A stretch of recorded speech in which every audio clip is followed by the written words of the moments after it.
What's up and welcome to 49ers Breakdown. We are in part 3 of our breakdown, week 5, Cardinals versus the 49ers. This will be Trey Lance's first start. We should be able to close up tonight. And I think it's been a good breakdown. I hope you guys are being encouraged by it as we go through both the offense and the defense. We're at 2nd and 7 on the San Francisco 49, and the Cardinals have the ball. And let's wrap up the game. Let's get this going. Let's talk about it, and let's be encouraged. I think there's a lot to like about number 5.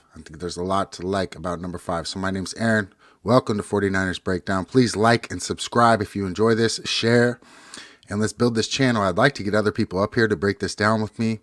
I've been a high school football coach for 2 different high schools, played a little bit of college football. Football's been my life. I love football. Been a Niner fan since the 80s. And if you love X's and O's, let's go. Let's get into this, and if not, we could talk about ball too. We could just talk about whatever, right? So let's jump in where we left off and go from there. Again, 2nd and 7 on San Francisco's 49. We are dissecting from the all 22. So 2nd and 7. Kyler drops back. They do a little swing screen here. And Dante Johnson gets off a block, makes a play. The thing about Dante is he started at nickel in this game and played pretty well, really, overall. It's not like it was an amazing standout performance, but, for a guy that's bigger to stick him in the slot and have to guard Kirk, Christian Kirk or Rondale Moore and play the nickel position, that's challenging. So, we're seeing a little bit of 11 personnel here from the Cardinals, but they've mixed it up throughout this game. They've mixed it up throughout the game. They got a little trio concept to the bottom, and this matchup up top is just a nightmare, right? You put D-Hop one-on-one with Josh Norman, and I'm going to D-Hop all day, right? But the Niners do a good job of flashing help here. The flashing help with 2 high. Where they got caught was when they went 1 high and put him on an island. So at least they have, a cover 2 shell here. It looks like they could be in cover 2 man here or quarters half. Oftentimes teams will play a zone to one side, to the trip side, and then just lock up man-to-man over the backside with safety help. That's a common scheme versus trips. All right, 2nd and 7. Here we go. So we got that little swing screen right there. Let's see it again. Arc release there. And Dante comes off that block. So Dante engages. That's what they call hit and shed. You hit, you shed, and makes a play. You really gotta like that. I think that's a phenomenal job by Dante making a play right there. Again, here's Dante right here in the nickel in the slot. They're playing a little zone coverage, so he's curl flat, hit, shed, get a strip. Come on, somebody, and recover the fumble. That's why you see Dante at his age getting re-signed. That's a play. That's a play and a half right there, actually. So, I'm encouraged by watching Dante understand that we have him as our number 5? Our number 5 corner, even with our young guys now, our number 4, number 5 guy. And the draft hasn't even happened. So, it's neat to see. It's neat to see Dante make a play like that. Niners come out in what looks to be, let's see what we got here. So they motion. This is the same formation and look that we saw earlier. Okay, so this is the same formation and look that we saw earlier. This looks to be 11 personnel with 1 tight end, 1 running back, right? And this is the same formation in personnel and motion that they would run Trey Lance on the draw with earlier that they were getting good gains out of. So now what do they do off of that draw? Let's take a look. Here. Let's go back. So off of that draw, they like the one-on-one they see to the bottom of the screen, and they try to get this deep pitch, but he gets batted down. One thing I'm going to say right now, the Niners did not run this play with Jimmy Garoppolo. The Niners did not like to throw the ball outside the numbers with Jimmy Garoppolo. If they did, it was on a timing route, on an outcut. But to throw a hitch or to throw that fade over the top, it was a rarity to see Jimmy Garoppolo make that play. So what we see here is, Trey's got to try to find his passing lane a little bit by moving his feet. This is the second batted ball in this game. And so he just needs to find these windows a little bit better to deliver his ball. And I think, again, that comes from experience. So that ball gets batted down. 2nd and 10 here from the 46. And looks like the Niners have a 2 tight end set here. So to me, it almost looks like they're going 12 personnel because Juice is in the game. So 12 personnel, 2 tight end set with Juice in. And yeah, quarterback run. I mean, this is a good design. So this is basically just a power play with your quarterback. You know what's interesting? What's interesting is that Debo didn't have any carries from the backfield in this game. This is a close game. This was a 17-10 game. And Trey got stopped on the 1-inch line. Or it'd have been a 17-17 game going into overtime. Okay. So what's great about what the Niners are doing here is they're playing versus kind of like an odd front, an Okie front. But what happens is that Arizona doesn't slide their front to the strength. So we basically have 2 gaps uncovered, which enables for a double team or down blocks here. Okay, so we got a 1, 2, 3, 4 surface side here, and only 1 guy outside the center, plus the end. But that's a guy we're gonna kick. So this is down, double down, pull up, kick. I mean, this is a money play here for sure. So you can see here the motion guy is going to come. He's going to pull up. We got Lakin pulling off from the backside, right? We're sealing the edge. We seal the edge. We got Lakin pulling up. We got a double at the point of attack. He should go to backer. We're going to kick there. So let's see. Yeah. So we got that double. I mean, it's just look at this hole, you guys. Their end is dropping in coverage. Apparently, he did not get a very good line read. So we got a kick there. Unfortunately, that block, he comes underneath that block, and he never should have been able to do that. So you gotta break your feet down. First of all, Ayuk, we wanna see Ayuk cut that off, and we want to see the tight end come here. But if the tight end can get that, we got the G up here, right? We got the guard pull up to backer. So we'll get back to it. Let's take another look.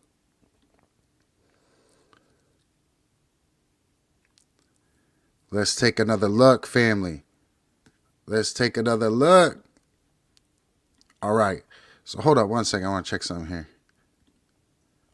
Niner by nature, bro. Let's go. What's up, brother? What's up? Hey, feel free to join the live if you want, man. If you want to come up here and dissect this with me, let's go. And Jason Poe at right guard, man, I mean, the guy can move, right? Very, very athletic. In the 80s, the Niners would use guys like Jesse Sapolo or Guy McIntyre, and they weren't the biggest guys, but they could move and they worked well in the zone schemes.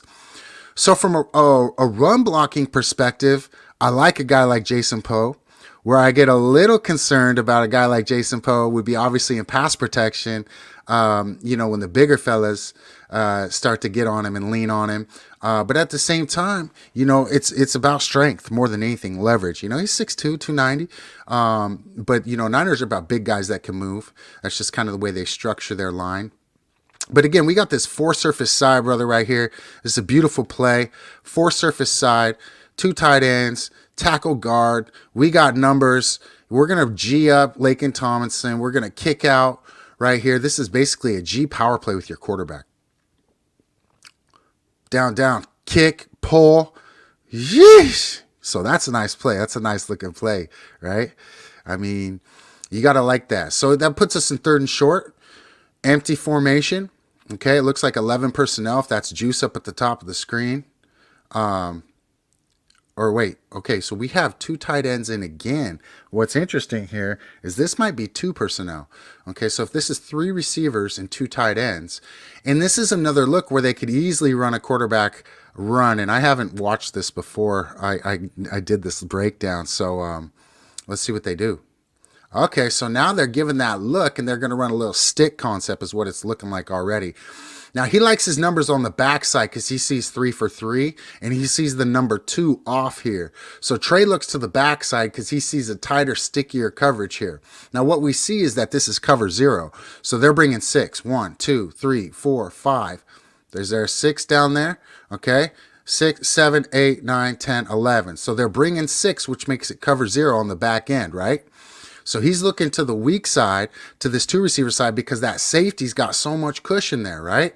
So you would think that this play should go, right? You would think this play would go. Okay, so he's coming, he's targeting, he's blitzing.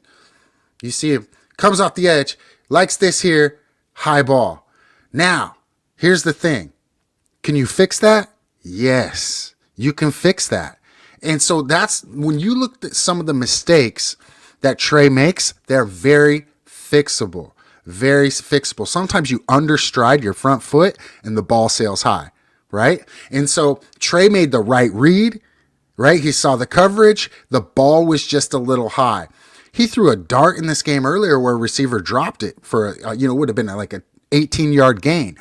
So you can't blame everything on him here. But the key thing is he saw the read, right? He saw the read and he made the right throw. It's just a little high. Easily fixable. I'm telling you right now, the balls to the inside of the field are the easiest to throw, right? So there's no problem. There's no problem here. We're going to be able to fix this, right?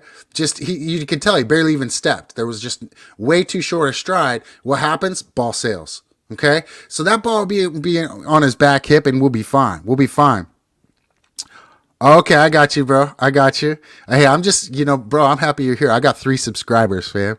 So, I've been a head football coach for 2 different high schools, longtime Niner fan since the 80s.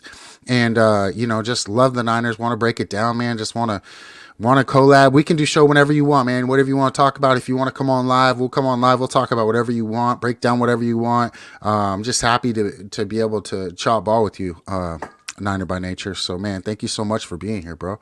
And yeah, fast. They move. And even Lakin's moving. So, bro, I appreciate your support. 100%. 100%. So he's going to be able to fix that. That's an easy fix. Oh, you got to bring the ball down a little bit on the inside. I mean, come on now.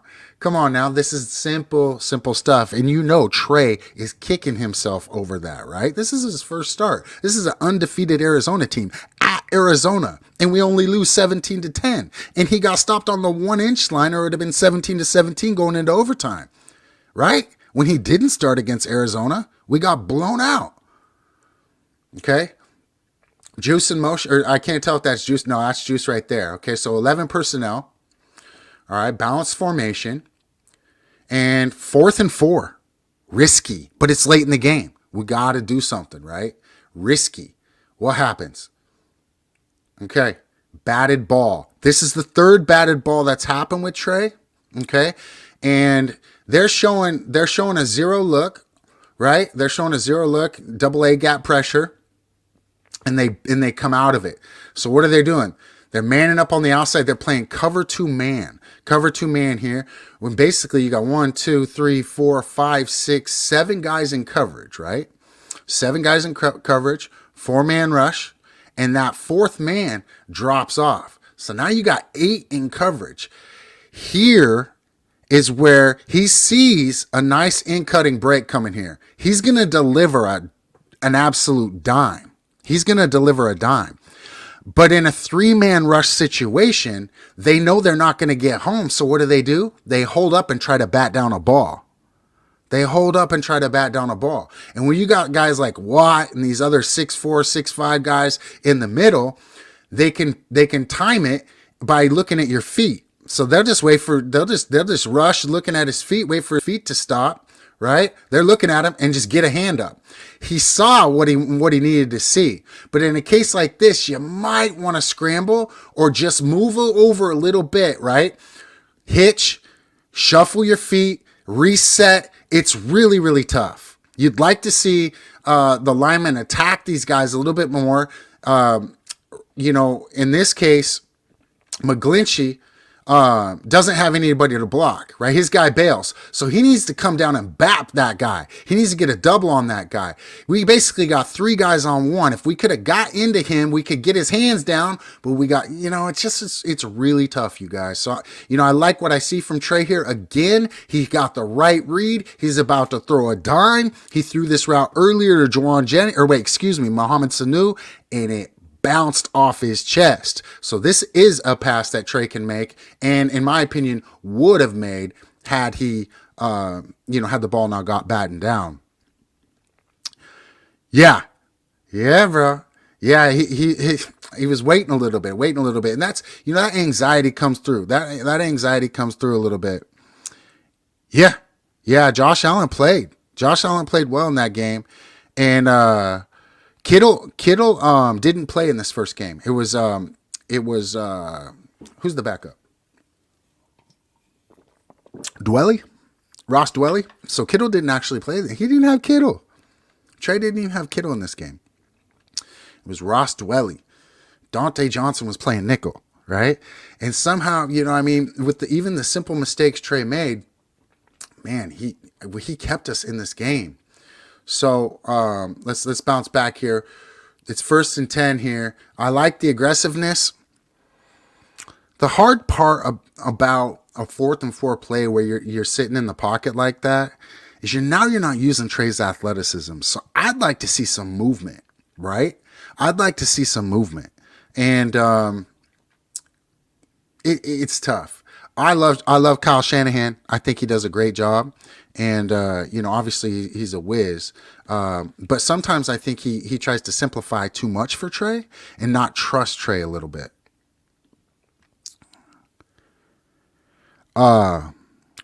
What I'm saying is that Kittle said Trey reminds him of Josh Allen. Oh, okay. So you're talking about I thought you were talking about that because Arizona has a defensive lineman that's kind of like, I think his last name's Allen.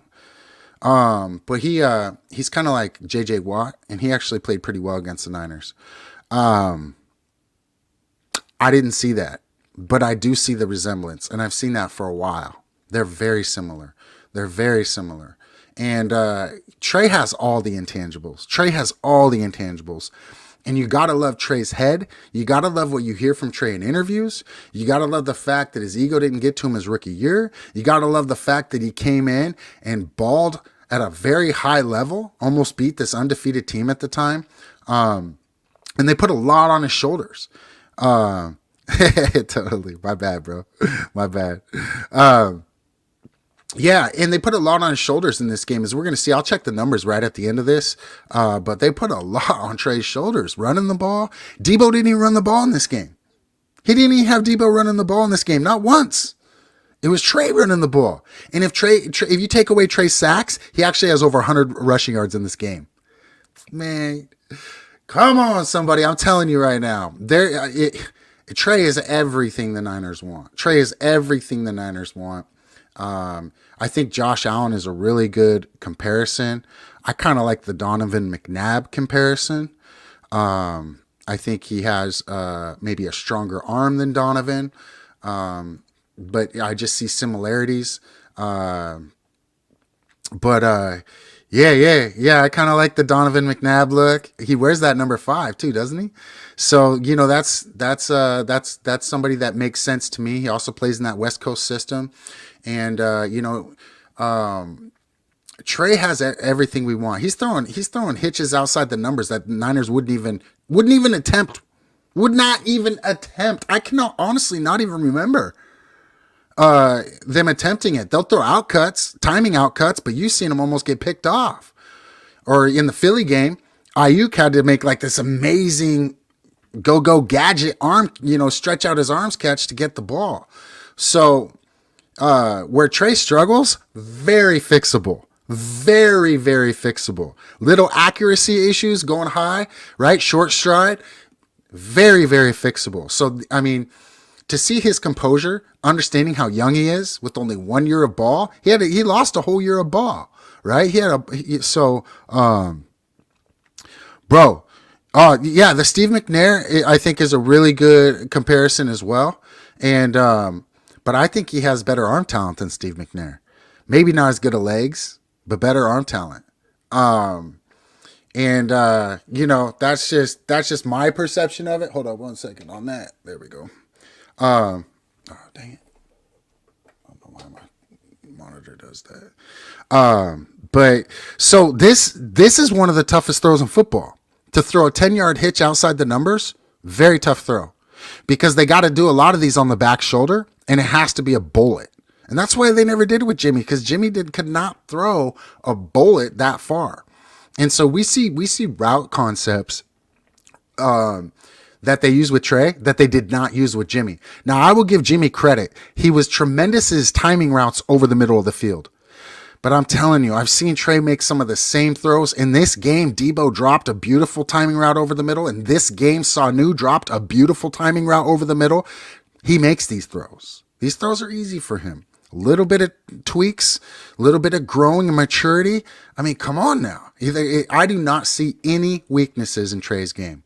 Not any weaknesses. Can he improve in areas? Of course, but I do not see any weaknesses.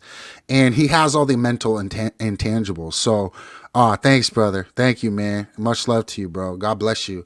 And so I see great things with Trey, and a lot of it has to do with Trey's mental fortitude. A lot of it has to do with Trey's work ethic. You want to know what's great about all this Debo drama right now? They're sleeping on Trey. Trey's back there like, nobody talking about me. Everybody's talking about Debo. Wait till they see this, right? Nobody's thinking about Trey as their fantasy quarterback right now. The other thing is that Trey's going to get a fresh Elijah Mitchell. Trey's going to get a fresh Elijah Mitchell. And Elijah was pretty fresh in this game as well. And you could see his legs. They were popping more than they were at the end of the year. So I think, a year or two, players, they say that that's when they can have their biggest increase in talent because they learn the NFL. It's a longer season and they can have a big jump. And I think that's what we'll see. I really do think we'll see that from Trey. And, the Niners have the pieces around them. The one question, obviously, for me would be the concern with the offensive line. But I think all in all, they're in really good shape. I just hope that Kyle trusts Trey the same way he would trust Jimmy or Matt Ryan, right? You got to be able to use your entire offense with him. In this game, Trey rushed the ball like 15 times. I don't want to see that. I want to see him rush the ball 5 times, 5 to 10 times, right? Yeah, so, I don't think it's overly long. Is it as quick as Jimmy? No. But anybody can go like this when you're throwing the ball 5 yards. I'm sounding like a Jimmy hater now, huh? I'm sounding like a Jimmy hater, but you know what? I mean, come on. Like, that's what Jimmy did. Jimmy threw the ball 5 yards. Jimmy threw the best plays that we had this year were screens and throws over the middle that are 5 to 10 yards downfield, timing routes, right? So I think more than anything, it's about Trey using his eyes to move the defense and even the defensive lineman. He had 3 batted balls here. So he's got to be aware of the rush lanes dependent upon the defensive front that he sees. He needs to be able to identify the defensive front, the strength, and anticipate rushing lanes so he can find the window to get his ball released. But his velocity, like you remember Colin. You remember Colin, brother, and it is fixable. So let's see. It was a little quicker in college, and it seems like when he gets to the top of his drop, he dips down a little. Yeah, it's all fixable. Very fixable. Very fixable. And I think, this is week 4. This is week 4. Or 5. Week 4 or 5. Colin Kaepernick had a long, elongated release. Now, that's a slow release, but he had great arm strength so he could get the ball there. Trey has basically the same arm strength in a lot of ways, but a quicker release than Colin and a more conventional release than Colin. So I don't see any problems with what Trey has going on there. His feet get a little sloppy, and I think that with more reps and with this offseason and with time with the ones. See, some of this comes from not having a lot of time with these guys too, right? You develop that chemistry. So yeah, crazy almost beat the Cardinals with his legs alone. Yeah, man. He almost had 100 yards rushing. He was the leading rusher on the day for the Niners. He's 1 inch away from it being a tie game going into overtime against an undefeated team, bro. Against an undefeated team. So I mean, yeah, and he does a good job of pre-snap reads, but he's got to start to move coverage. He's got to start to move coverage, come back, and that comes with timing and trust, experience, and that takes reps. That takes game experience.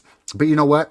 Being able to learn from Jimmy, how Jimmy prepares, and then going against the number one defense all year as a scout team quarterback, seeing what other schemes people use, man, that is invaluable. That is invaluable. And he was able to get his jitters out in real games. Like he played real games against Arizona, against Houston. People are like, oh, it's Houston. Well, that same Houston team beat Arizona like the week or two before.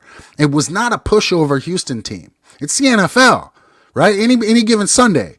And so, and he was able to lead the group to a solid win against Houston. Could he have played better? Yes. Did he have nerves again? Yes. But he's coming into year 2, and this is his time.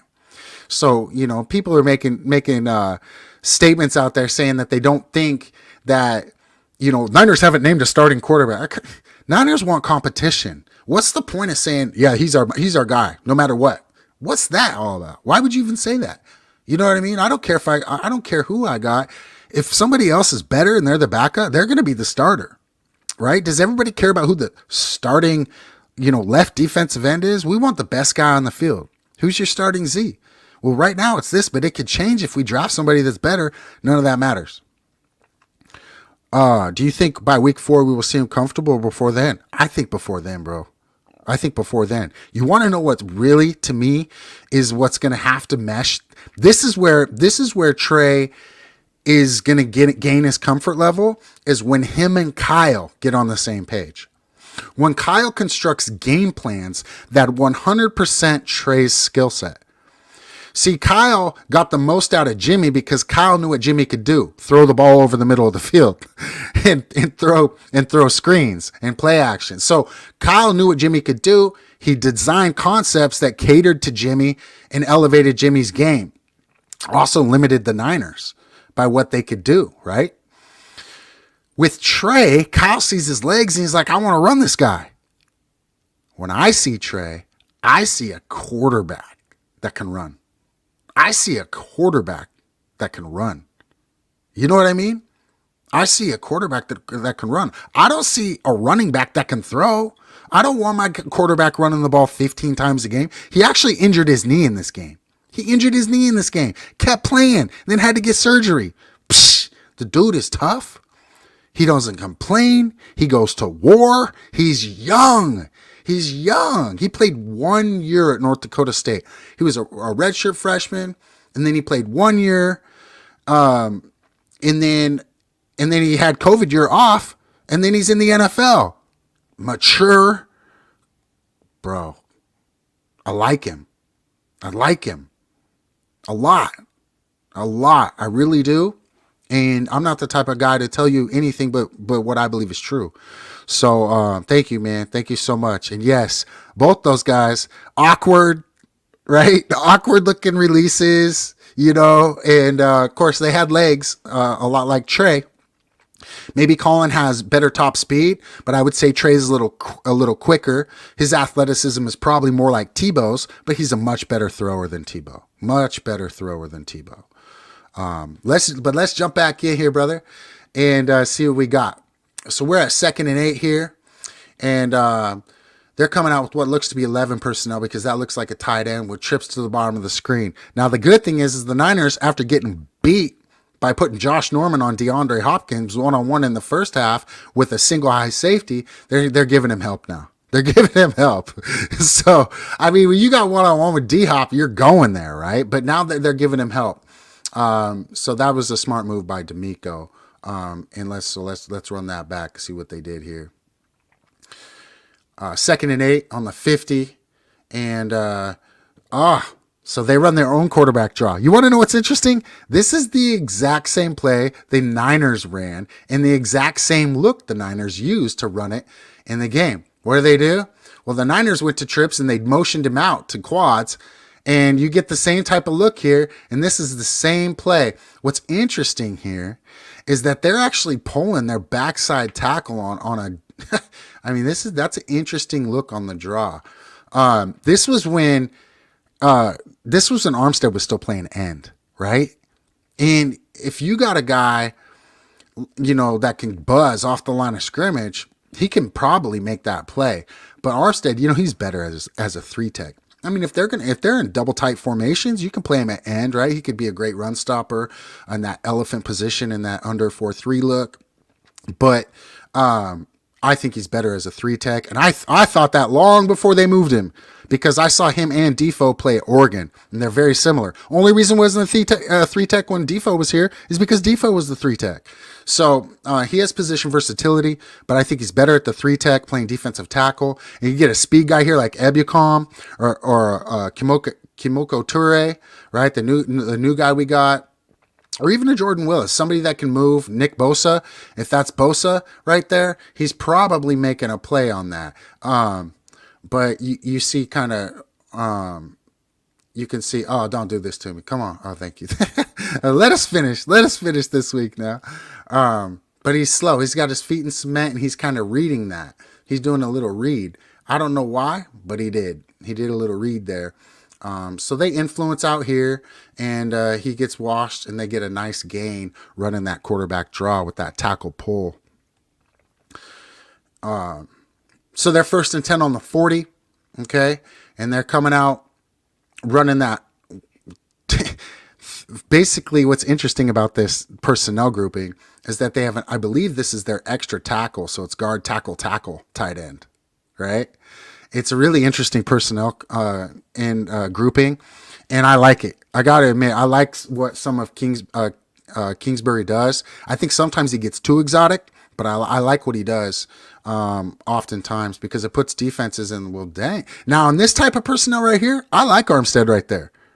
If they go tackle, tight end, I like Armstead right there. That makes sense. See that? That's why it makes sense. Watch Armstead take on this kick. So they get to double down here, right? On Big Javon. Watch Armstead take on this kick block. Buh! Right? Yeah. That's why we want Armstead right there. Come on now. My monitor messing up. That's why we want Armstead right there versus four-sided offensive lines that are, extending tackles and tight ends, because he's going to bully that. Look, gets off the block and makes the play. I mean, bro, if people don't know how good Armstead is, they really don't. He's a very good player. Has he been injured? Yeah. Exactly, bro. Exactly. Beautiful. Right. Yeah. Takes on that kick from a big old lineman, gets off the block, makes the play. Now, has he been injured? Yeah. Do they play him out of position sometimes? Yeah. Can he control that? No. But when he plays that 3-tech, he's a bully. And when he's out on that edge in the right situations like that, he's a bully. So they're running verticals with a crosser, and unfortunately, the Niners get in a position here where they lose leverage. And you can't, this is just, unfortunately, our best player gets out of position. So Nick is a great player, but sometimes he wants to use that inside cut. Well, there's a problem, because you got Kyler Murray here. And if Kyler Murray breaks your leverage like this, bro, he can run for 15 or 20, or you're giving him time to find somebody down the field. And he does. Now, honestly, that was an interceptable ball. It's not the best ball, I was really concerned about him scrambling on that play. But you got to keep Kyler, because Kyler's short, right? We got to keep Kyler in the pocket. We gotta force him to drift around and shift and sit there, and we gotta force him to throw over our big guys and try to bat balls down. We cannot let Kyler outside the pocket. That's the same with like Russell Wilson, right? You got to keep those guys in the pocket. You don't want them running around and trying to make plays. So they got a jump ball there. Unfortunate. Should have been, I mean, easily could have been an interception. They just broke our leverage. So here they're running a little RPO, and it's just a fade. And, you know, again, when you get a one-on-one with the best receiver in the league out here, what are you going to do? Right? So they can run the ball if they want, but he knows he's got D-Hop one-on-one. They set trips to this side. They know they got basically, what is it, cover one concept, because there's only one safety high. And they're trying to protect against this one-on-one on the backside. But you know what you're doing is you're giving up a one-on-one with D-Hop on Josh Norman. What are you going to do, bro? Niner by nature, what are you going to do, brother? We're going to throw that fade to D-Hop every time because it's just unstoppable, right? And so they get easy money. That's easy money. You can't leave an old corner on the best receiver in the NFL for jump balls. It's just, you just can't do it. And why did that happen? Because the play before we broke down, our best player broke down and gave up leverage and allowed their 5'8", 5'10" quarterback, whatever he is, to scramble out and get open eyes down the field. We have big defensive linemen. Make him sit in the pocket and look over those guys. Collapse the pocket on him and make him step up, right? Ooh, bro. I remember watching him and thinking, that's a guy. That's a guy, right? And free agent. That's a guy not a lot of people are thinking about. And then they get him. I was like, wait a second. I remember watching him earlier in the year. That was a guy who was making plays. He's their number one. Nobody knew who he was. Who's Travarius Ward? He's the number one corner going against Patrick Mahomes all the time. Making a lot of plays. A lot of PBUs. People don't, where's all the interceptions? Hit a lot of PBUs. You can play him in man. You can play him off. He comes in tackles. I agree. And you know what's great is the kid that started out there, Thomas. Oh man, you're speaking. Yeah, bro. Yes, bro. Think about how big they are. These guys are like 6'5", or taller, like 6'6", and 300 or more, and can flat move. These guys are athletes, bro. These guys are, and what Javon's saying right now, right? We watched that interview. He's saying he feels better right now than he did in the season when he was playing, than he did for years, he said, right? Right now. So imagine how good he's going to feel by camp. Come on now. And with him and Armstead, my goodness, bro. My goodness. That is formidable and big, athletic. And, you know, of course, we got Bosa. We got Willis. You know, we got Givens. We got other guys, coming back. Unfortunately, we lost DJ, and DJ flashes a lot on film. But we got backups. We got a lot of backups that can play. Okay, so here we go. Yeah. Monsters, bro. Like I said, it's like an average of 6'6", 300, right? Just come on, bro.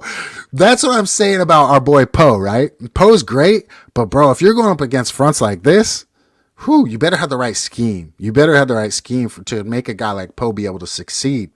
But he's a player. I do like him. But yeah, bro. And they're not just monsters. They're not just run cloggers. These are guys you gotta give help to. You gotta give help to. They're gonna beat that guard one-on-one, bro. They're gonna beat a center one-on-one.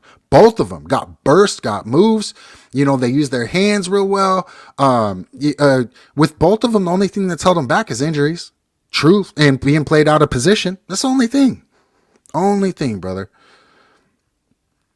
Right. Yeah. I mean, yeah. Yeah, now in the run game, he might be able to explode off the ball and get position on him, do a great job, right? Double up to the backer, get in backer's face real quick because he's so fast, and so he could be trouble. But bro, if Poe's got to take a drop step and he's got Javon bursting off the ball into his chest, Kinlaw gonna pancake him, bro. You know what I mean?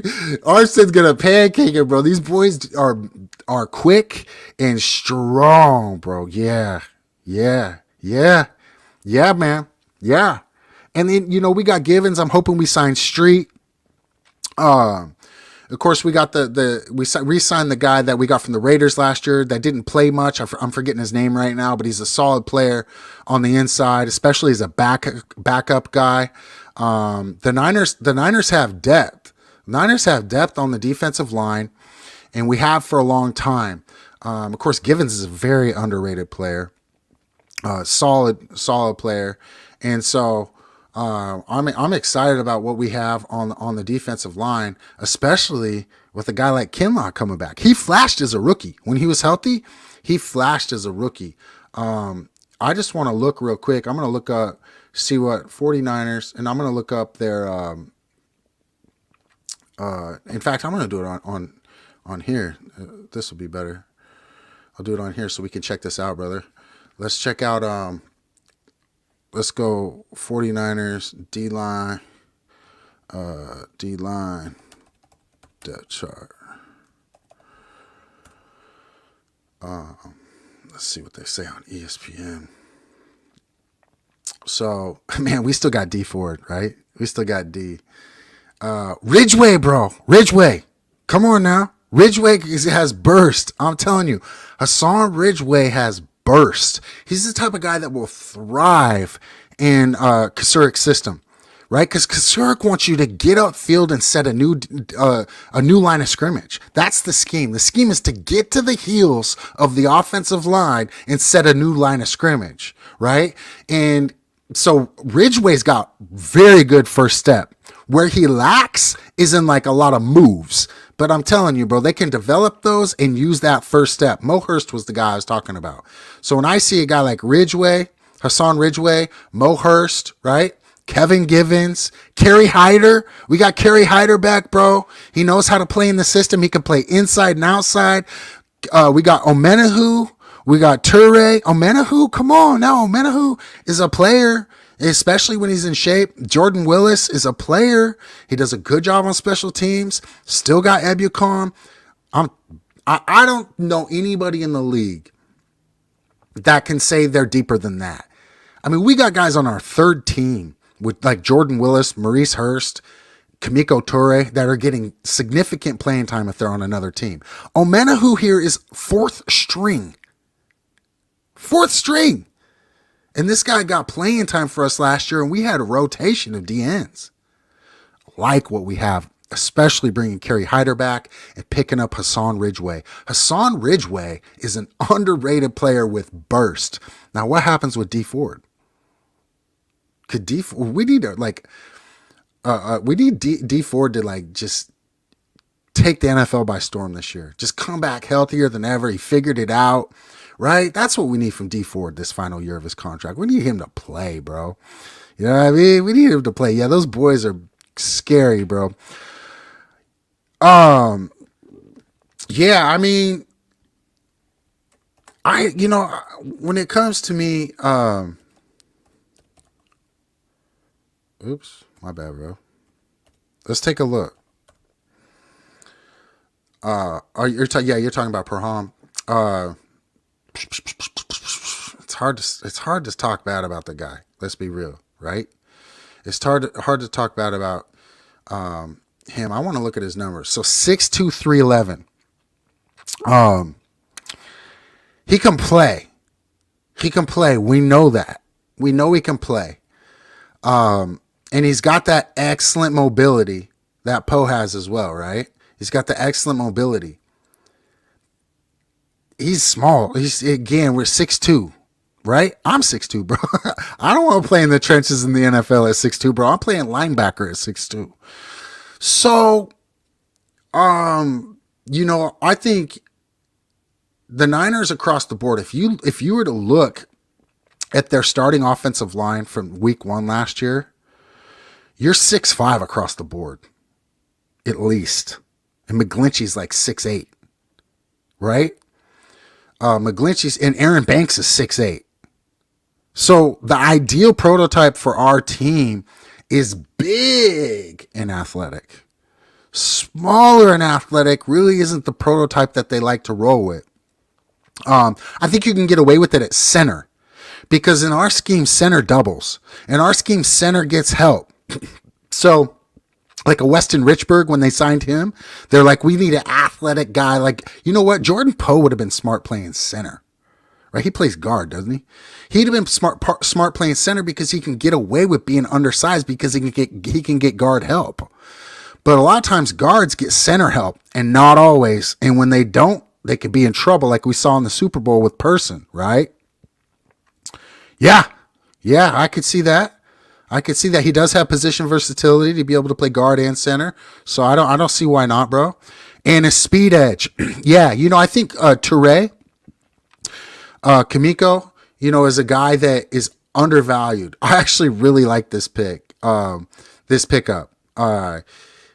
Toure can play. And as far as another speed edge, Samson Ebukam. I think that Samson started to play well late in the year. He didn't show what I believe his true potential. If you remember, he got hurt. He hurt his knee early in the year. I don't think he was 100% the whole year. So I'm hoping to see flash from Samson. And I'm hoping to see Kamiko give us that flash as well. But you're right. I'd be down to get a speed rusher, to get a guy that can rush, off the edge, with more speed. It does make sense because Kerry Hyder's like a tweener, right? And Willis is a more bigger end, but Kamiko's kind of that guy. Brother. I think he can be that guy. I really do. So you don't think we need to draft a guy long-term at edge? I like Alex Wright can ball. Absolutely, Alex Wright can ball. I think there's edge prospects late in the draft. This is a deep draft. In fact, when I hear people talk about like Nick Cross and some of these safety prospects, bro, that are early, I see guys in like the 5th round that I believe can become starters in the NFL, like great players. So I think we could go with an edge early. I think we could draft an edge early, in a speed edge guy. So, we're kind of getting off of our all 22 here. But if somebody wants to watch this later, just fast forward. I'll get back to it. We're going to finish it. Let's look real quick. Let's look at the draft simulator. And we'll go to 61 here, enter the draft, and look at our edge picks. See what we got here. Let's start it. Now obviously if we make a trade, I don't see the Niners moving up by trading picks. I think they see the value like I do late in the draft. But as far as edge, Kingsley. I like Kingsley. He's a player. Alex Wright is a player. D'Angelo Malone kind of fits that mold that you're talking about. He's a little bigger, but he's got movement. I like what I see from D'Angelo Malone. I think he's a player. So I'd be happy. I'd be happy with any of these guys up here. Cameron Thomas is kind of an interesting prospect. He had a lot of sacks, but they were weird to me. And he's not like a real speed end, but he's a good football player. Now, Enagbare is the guy that you're kind of talking about, right? He's the guy that's expected to go in the second, that, he's that 6'1", 260 guy that's got feet, right? That can really move. So I'd be happy, brother. I'd be happy with an edge, in that first round for sure. Like, I mean, there's a lot of good players here that I see, that can fill that role. And, some of them are more traditional edge guys. But, going edge never hurts. I think it's actually a wise move. And so I'm with you on that, bro. I'm with you on that 100%. Yeah. Yeah, bro. Yes. Yes. Let's go. Let's go, bro. Let's go. All right. So back to the game here. Special teams. Of course, our special teams were garbage. As for bad as they were, they bailed us out of the Green Bay game. So we'll go with that. But they were horrible all year long. 11 personnel here from what I can tell. And, sometimes it's a little blurry for me to see it initially, but I believe that's a one tight end. Yeah, so that's 11 personnel, bunch concepts here, little play action, and Lance does a really nice job and delivers a nice pass. Of course, he moved in the pocket exactly how he should have, right? So his play action, 1, 2, 3, step up, right? Delivers that ball kind of right where it needed to be. And so I like that play. That's a good play against a secondary that was very, very active. Okay. So they're going with more of their traditional front here. You're seeing a 2-shell quarters coverage. And that is a play that Jimmy would rarely run. And how simple is that? How simple is that? But we barely saw outcuts being caught outside the numbers. You never saw that. Everything you saw with Jimmy was in cuts, right? Everything you saw with Jimmy is in cuts. So even something simple is a speed out. Now, why do you take this? And this is what I love. Trey's like, oh, they're playing quarters. Okay, I know what I'm going to get here. I know what I'm going to get. They're going to key the number 2, and they got somebody right over him, but I can dictate what I want to do right here. And I got a quick guy in Ayuk who runs great routes. 1, 2, 3, bullet, right? That might even be Sanu. It is Sanu. So if Sanu can do that, we got other players that can definitely do that. Come on now. 11 personnel again. I wish we would have saw this more in the game because what you force with 11 personnel, right? And when these formations is 2 high safeties, you empty the box down a little bit. They could show their pressure. If I got 2 high safeties, I know I got a light box. Okay, he's working them up to a little bit of a robber. Late little run there. But, you start 12 yards off the ball. This is a zone read. It don't look very good up front. It's kind of hard to tell. I don't know who's playing. If that's Brunskill. But that wasn't the best. No, that's not Brunskill. Is that Brunskill? I thought he was number 6. That wasn't the best play by Brunskill. However, what do we get there? Right? We still get the edge with Sermon. Come on, Trey Sermon. Have an offseason Trey Sermon. Come on, Trey Sermon. Have an offseason Trey Sermon. We need Trey Sermon. We need Trey Sermon to play like he did in college. We need Trey Sermon to emerge in year 2. That's the year that players can emerge. Let's go, Trey Sermon. We didn't put any miles on your legs last year, Trey Sermon. We didn't put any miles on your legs, so we need you this year. 11 personnel. I don't like this formation because it tells the defense that they're not going to run the ball. When you put the running back in front of the quarterback, it pretty much tells the defense you're not going to run the ball unless it's running with the quarterback, but you're giving them keys. All right? So what do? They pass the ball. I mean, it's just obvious stuff.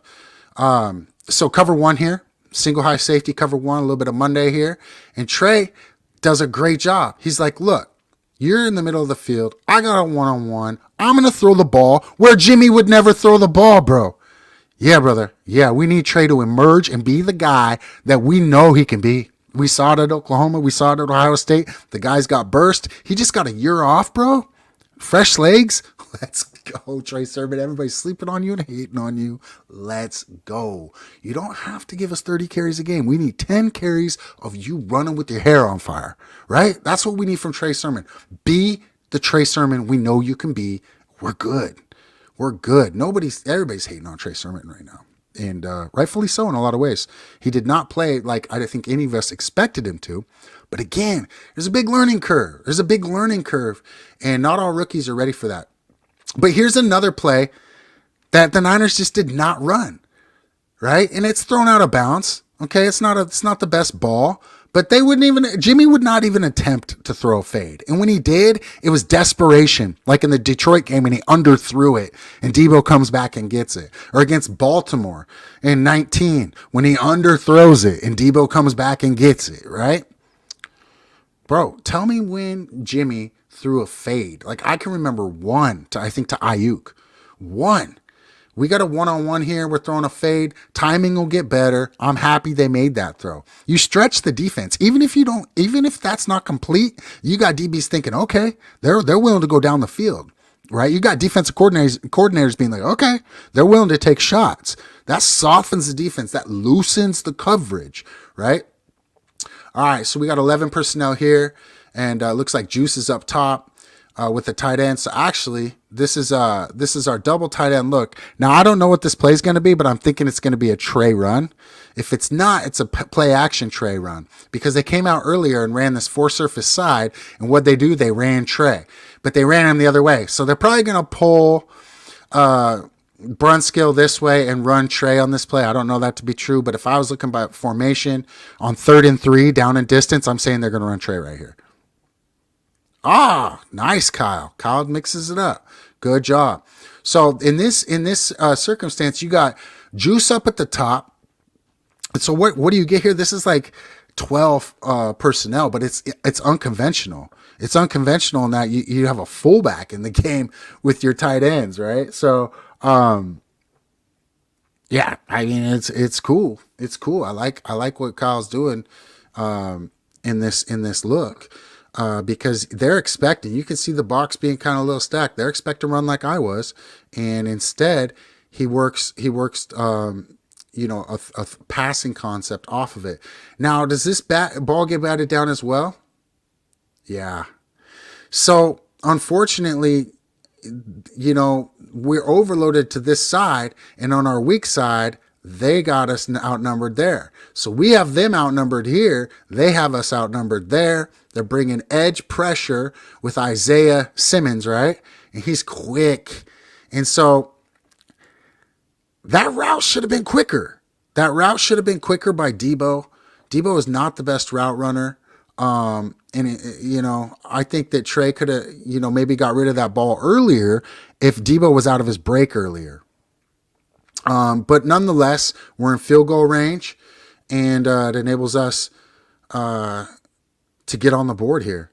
So, it's 17 game we lost, and really, it could have been 17-17 going into overtime. So, you can't really blame Trey for getting pressure off the edge, not picked up, and getting smacked when he's throwing the ball, right?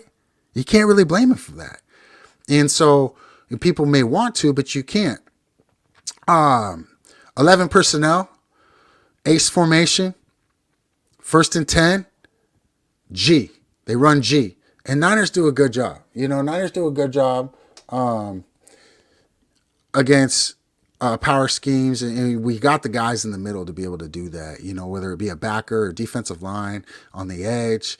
We do a good job. So here's their kind of their load concept. Where they got the four surface side over here, and they're running play action now.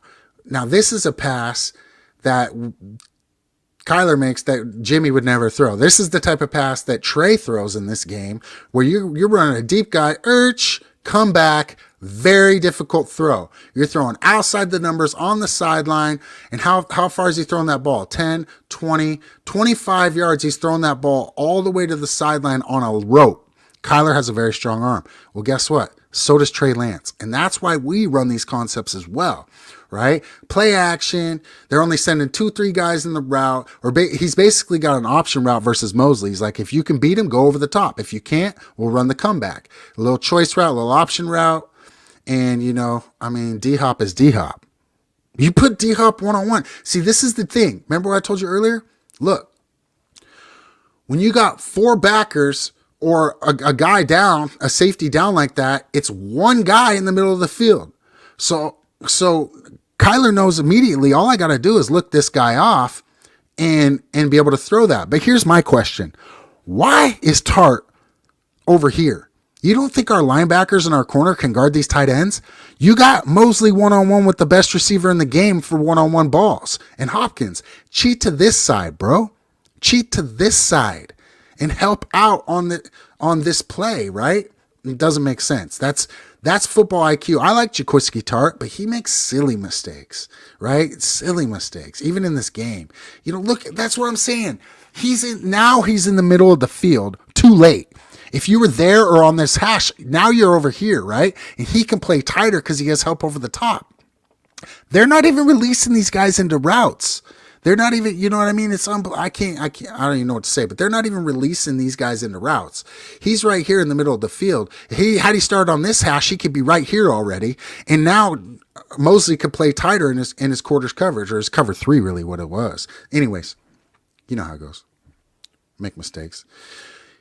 Extra tackle, right? Extra tackle, 4 surface side. And they run that G concept again. And this is interesting. This is, I think, is that? That's Arden Key. So Arden Key does a good job, but he needs to come up this gap and collision this guard. Unfortunately, he gets washed. Watch this. Washed down by a tight end. Arden, bro, you cannot get washed by a tight end.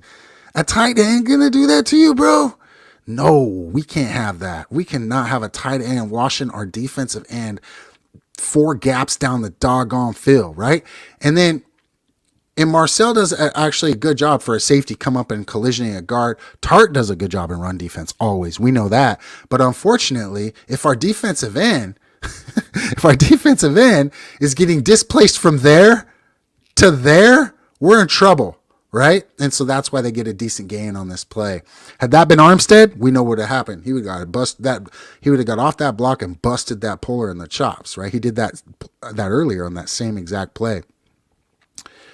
Yeah, that is. Yeah, he said that's why we let Arden walk. Yeah, exactly. For the plays that he made in the passing game, he was suspect in the run game. And I think that's because he was an outside linebacker in college. He's not really used to putting his hand down and playing the run. And, I think he kind of fizzled a little bit late in the year. But Arden was a contributor. I have nothing to say overall bad against him, but that play was pretty bad, right? I mean, against the run, he was not that good. I liked it when they put him over the guard in passing situations and let him rush over the guard because he's so quick. But yeah. So let's see. Can Trey call a slide to the O-line to slide to the right? Roger. He should be able to. Yeah, but unfortunately in that case, the Niners were kind of in an unconventional. I think you were talking about when they had their twin tight end set. They were in what kind of an unconventional set. And that unconventional set, they're probably just. The other thing is that was a late delayed blitz with Simmons coming off. So I hope people don't think I'm hating, brother, but I put that on Debo. That was a sloppy route. You saw where the stick was on that play? Debo was 1 yard past the stick when he broke. He's got to break on the stick, and he's got to get into his break quicker. The thing is that the quarterback and the receiver can adjust their routes and concept. Debo should have saw Simmons coming off that edge, right? If the guy over the top of you walks up to blitz, then you know that you got to get into your route quicker. Makes sense, brother? So I think if that was Ayuk, because of his route running skills, you would have saw a quicker route at the marker, not 1 yard past it. And so for as talented as Debo is with the ball in his hands, he's not the best route runner. That's just the bottom line. I mean, and I love Debo Samuels. I love Debo Samuels, but yeah. Debo should have helped Trey there. He's got to see Simmons coming off that edge. He's got to know where the marker's at. He's got to get into a speed cut quicker, get the ball, let him get the ball out, because the safety had to guard him. When Simmons blitzes, now the safety's coming from 8 to 10 yards. So get into your break. Let Trey get rid of the ball, right? Yeah, bro. I agree 100%. And I love Debo, but that's just facts. That is just the truth. 11 personnel. They're just running inside zone here. And getting a little more push than I'd like to see, quite honestly. So what do? They bring Big Dog to the bottom of the screen. That's the game, though. That's the game. So it's been fun breaking it down and seeing what they did. Now, when we look at the stats, of this game, it's pretty interesting to check out what we got. So let's blow it up a little bit here and look at the stats. Trey Lance was 15 of 29, right? Not the best, but some of those balls were dropped.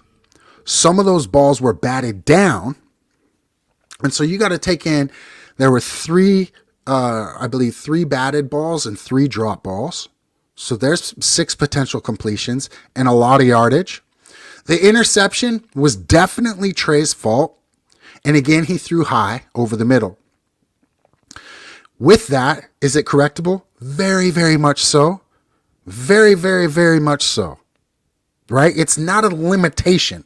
Right? It's not like a limitation like Jimmy, we're trying to throw the ball outside and he just can't get it there because he just doesn't have the arm strength. No, this is just understanding that I got to keep my hands centered. I got to come over the top. I got to have a release point that is, accurate. I can't overstride. I can't understride. Everything's got to be tight and I deliver the ball. What's interesting is that's natural. That's natural for a rookie, for young guys to make those mistakes. Couple high throws, it's natural. I'm not even worried about that. But look at this. 16 carries, 89 yards, bro. Yeah. Yes. And here's what's crazy. We lost 17-10 against an undefeated team on the road. On the road, bro. His first start. We only lose 17-10. And so, I think that what we see from Trey is very, very, very promising, because he could have been 21 of 29, right? Even if you give him the pick, he could have been 21 of 29. He was a half inch away from a touchdown. Had he got airborne, he would have had, right? Or if Kyle wouldn't have been putting everything on the kid. The game plan was like, Trey, go win this game by yourself, right? Seriously, the game plan was like, Trey, go win this game yourself. Elijah Mitchell only had 9 carries, bro. Trey had 16. 89 yards rushing. You take away those sacks, bro, and he's got 100 yards rushing. Debo had 1 carry for 13 and 1 touchdown. Okay. 1 carry. That's not the Debo they used late in the year. They used him a lot more in the backfield. What if he had that? What if he had that in his toolbox? What if Trey had that in his toolbox? 15 of 29 for 192. And oh, by the way, we're going to have you run the ball 16 times. Against, at that point, which was like one of the best defenses in the league. The team was undefeated. Yeah, exactly. And we could have easily won that game. So we look at our stats and we see that, receiving, Debo only had 3 catches. Right? That's the same as Juice. Brandon only had 2 catches. Mohamed Sanu had 2 catches. Right? And George Kittle didn't even play. George Kittle did not even play. So when they were 4-0 when we played them, they were the talk of the league. Trey's got to go to Arizona and play an undefeated team with a lot of talent at that time. Right? They were playing really well at that time. When you look at those numbers, so let's look at look at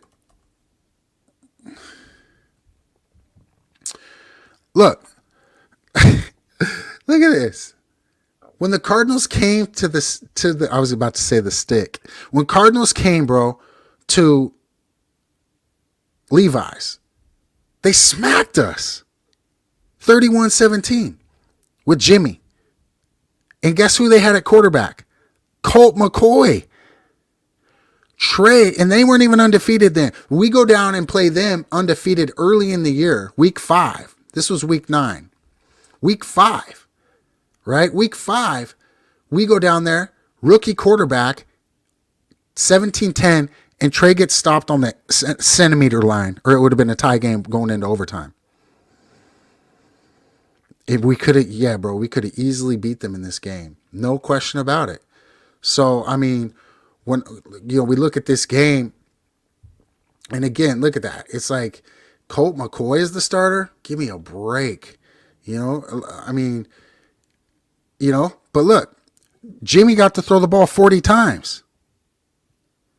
And he had a pick. Trey had a pick. He had a pick. But he got to throw the ball 40 times. Right? And still the carries are about the same for Eli. Eli had 9 carries in the other game. He has 8 carries in this game. Yeah? Right? And he had Kittle. He had Kittle, bro. He had Kittle. And all he could put up was 17 points throwing the ball 40 times a game. And you got routed, bro. You got routed. So we're looking at, Trey's numbers from that game. He ran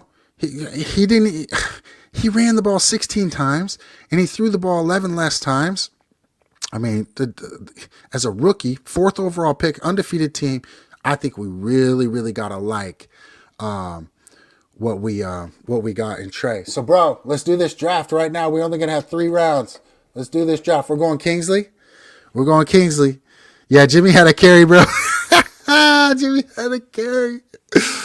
40 times. 40 times. Yeah. And all over the middle. All over the middle, bro. Yeah, they destroyed us in that game, bro. Trey almost beat him, bro. And and they had a hard time in that game blocking for Trey. Exactly. That was early in the year. Our offensive line gelled better late in the year. That's for dang sure. All right, bro. I got 3 rounds on here because I don't have the subscription for the PFF. But let's address what we need here. In our opinion, we think we need edge in first round. That's what you think, brother, and that's what I think as well. I think I mean, personally, I don't know exactly what you think. Tell me what you think we should do. For me, I'm going Kingsley. I like D'Angelo Malone. I like Alex Wright. I could go any of these 3. Alex is a big boy, right? But he can play. But I like the athleticism, the quickness of Kingsley here. So for me, I'd probably go Kingsley. Myjai, similar. When I see 27 pressures in his final 4 career games, that's pretty impressive. And 10 pressures versus Alabama, that's pretty impressive.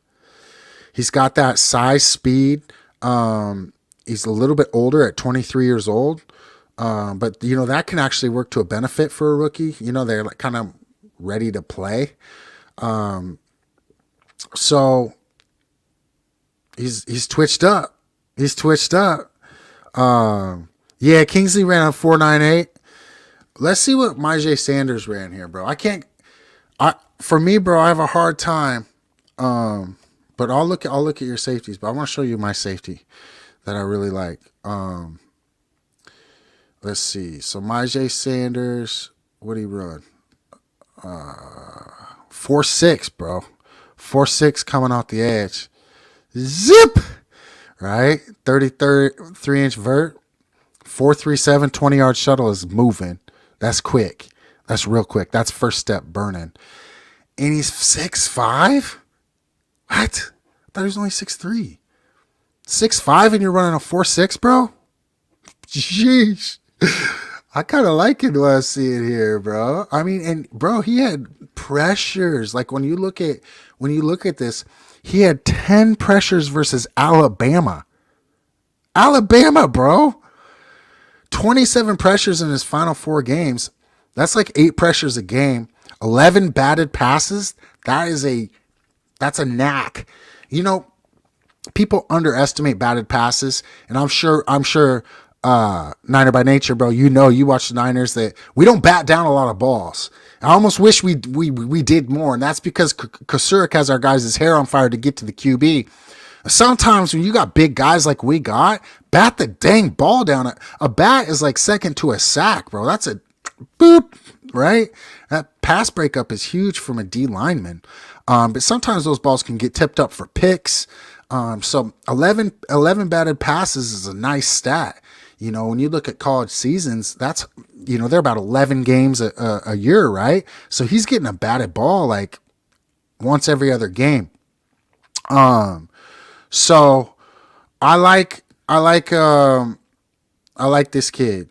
You know, 3 years there, and he's got an 80 overall grade. He had 5 sacks this year, 8 the past year. Probably got a lot of attention, but he can move, man. He's big. So Maje is a guy that I like. I have a tough time. Now you were saying, okay, so he is 6'5". I thought he was like 6'3". Bro, don't say that. Let's go. Let's go. How can I not draft this guy now if you're saying he reminds you of Alden Smith, bro? Right? Come on now. Yeah, I mean, bro, you're running 4.6. You're running 4.6 at 6'5", and you're getting 10 pressures against Alabama, bro. How do we not draft this guy? How do we not draft this guy, bro? Yeah. Yeah, I know. How do we not draft this guy, bro? Oh man. I mean, let's look at Leo though, because Leo's got some talk going. He's kind of a quick guy. He's a gifted athlete at 6'4", 290, but the lack of development is worrisome. He's got the size, speed that we're looking for. As far as I remember, he ran a good 40. He had 9 sacks. Where's the lack of development? That's like a sack a game, right? That's about a sack a game. Let's look at DeMarvin Neal 40 time. DeMarvin Neal 40. Uh-oh. Uh-oh. Uh-oh, bro. Uh-oh. He's got some he's got the shuttle at 4.49, which is nice, but his vertical's only 27. I can't, I don't know, man. I don't know. They say great explosiveness, his first step might be great. A 40 time doesn't really matter for a D end. I like looking at the shuttle. But let's look. Let's look, bro. Let's look. Where we at? Where's my mock right there? All right, so let's get back to the. How do I check? I'm not too quick with this. Let's get back to. What do I gotta do to look at other players, bro? Where am I? Oh, there we go. All right, so you want to see all. So we're looking at all here, and there's your boy. Is that who you're talking about? Oh, Josh Pashaw.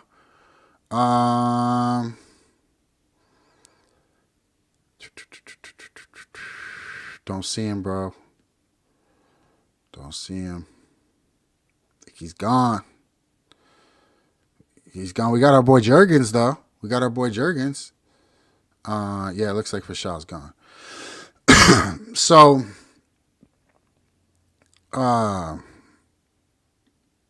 okay, let's look him up. Josh Pashaw. I'll check this dude out, bro. Yeah. I remember who you're talking about now. Yeah, I like those numbers. And I remember he was productive at Kentucky. Redshirt senior. Bro, you're running a 4.7 at 270. That's moving. Yeah, he's a player. He's gone, and he is freaky. I remember watching some highlights. that would be a nice pick. All right, bro. What do you think? Who's your guy? You want to go Nick Cross? You want to go Kingley? Now, let me tell you why I can't. This is why I can't go safety, bro. Safety class is so deep. And Nick Cross, bro, is like a strong safety linebacker type. We don't need that. We got that with Hufunga. We don't need that. Brian Cook, good. Bro, you want to know who the best safety is of all these guys right here? In my opinion, right there. 5'10", 198. You know who you're looking at here? You're looking at Jimmy Ward that can come up and tackle, bro. I'm telling you, bro, I watched the Ducks. This dude, only a sophomore, can flat play. Flat play, bro. I'm telling you. And to me, I want a speed guy that can tackle. We got bigger guys that can play, like Hufunga, right? Like Tavarius Moore. I want a guy that can replace Jimmy Ward or play alongside of him that's almost just like him. The difference between McKinley and Jimmy Ward is that McKinley will come up and stick you, but he's just as fast, bro. If you haven't turned on the tape, turn it on. I'm telling you, this dude is my guy. So when I see him at 1, 2, 3, 4, 5, 6, the 7th best rated, I'm like, bro, I'm waiting for Verone McKinley. Yeah, okay. Yeah, I like him too. And, I like Nick Cross, and I see, why people might like him, etc. Same with Brian Cook.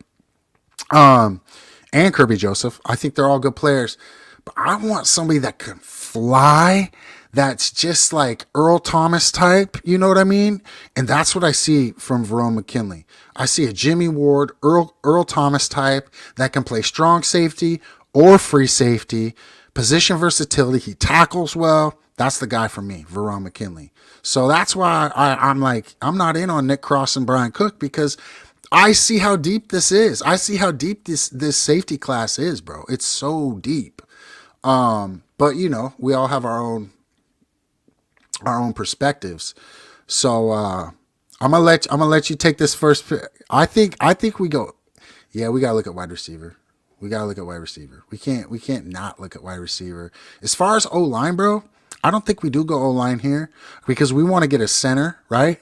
And I think that the depth at center is really good too. I don't think we have to take Juergens here. And when I look at these receivers here, what's interesting is David Bell's a solid receiver. I mean, when I get down here in this depth, I mean, I want Tyquan Thornton, bro. I want the guy that ran the 4.2, right? He's 6'2", 181 pounds. He's got good size, and the dude just flies. Look at his trend, bro. Look at his trend analysis. Now here's a guy that can take the doggone top off. Like,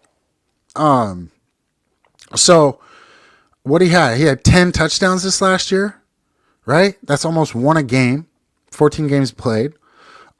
62 receptions. You know what I'm saying? Played in the slot, played wide, 15 yards a catch, and the dude runs like the lights out, bro.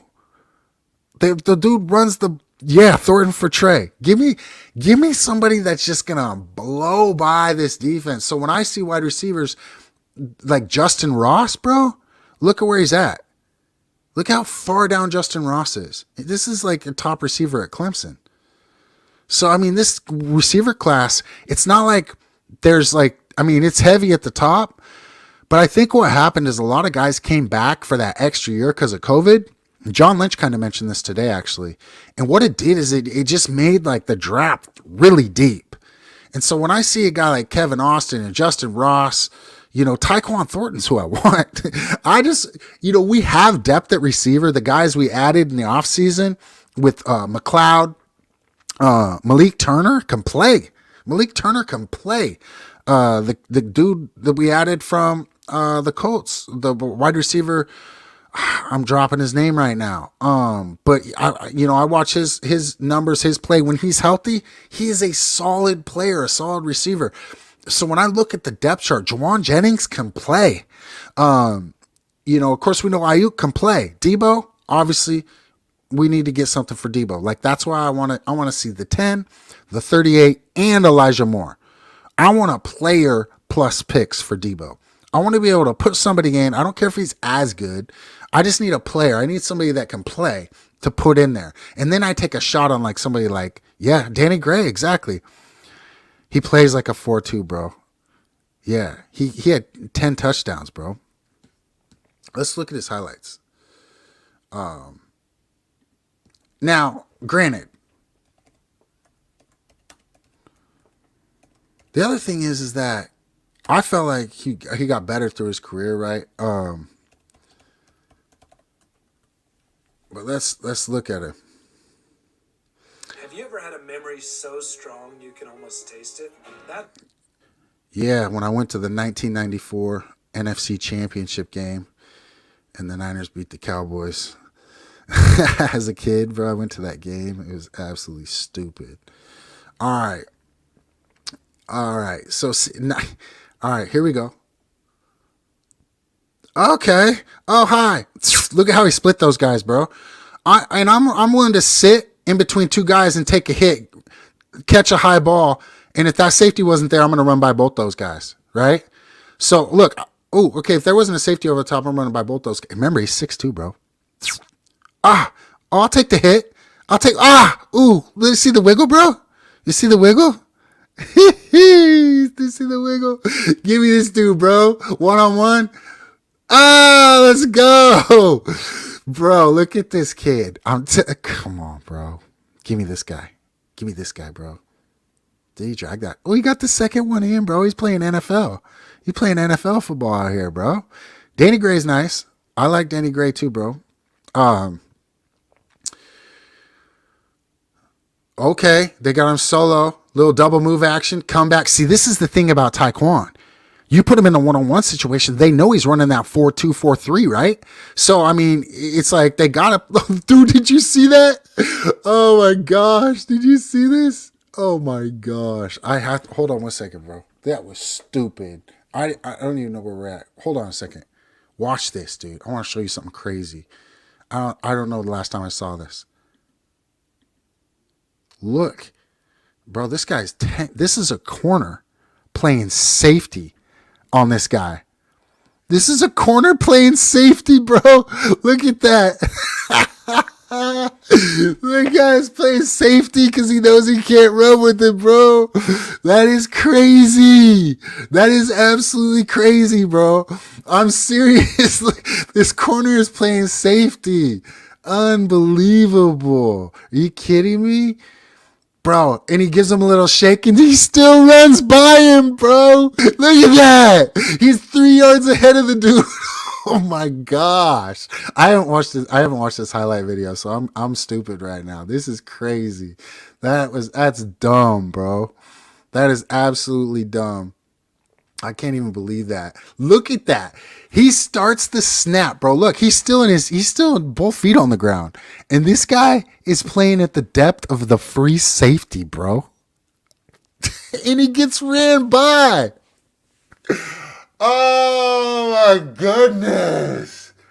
Man, please let this guy. I'll draft this guy right here at 61, bro. I ain't even kidding you. I've watched 5 plays. I'll draft him at 61. You kidding me? Little outcut there. I see him start to move and then just post. And look at right there. Look at that, bro. He was 10 yards off the ball. And now look at this. Look at that separation. He's 3 yards, 4 yards past the guy running by him. And the guy had a 10-yard start. And he catches the ball with his hands. You notice that? These aren't body catches, bro. I'm telling you. I'm seeing something here. Like Deshaun Jackson Jr. Yeah, catches the ball with his hands. Look at this. He just runs like a deer, bro. Real light on his feet. Outcut. Trey gonna like that. Oh, okay. He's not going down easy. He's gonna try to get out of that. I like it. He don't seem like he wimpy. You know, he doesn't seem soft to me. Like some of these speed guys. Oh my goodness. Give me that one-on-one ball. Okay, yeah, I'll jump up and get it. Let's go. Oh my goodness, bro. Is the NFL really sleeping on this guy, dude? What would he have done at Alabama, bro? What would that dude have done at Alabama? Good poise by the Q. Sheesh! Just, dude, he's just running by fools. He's just running by fools.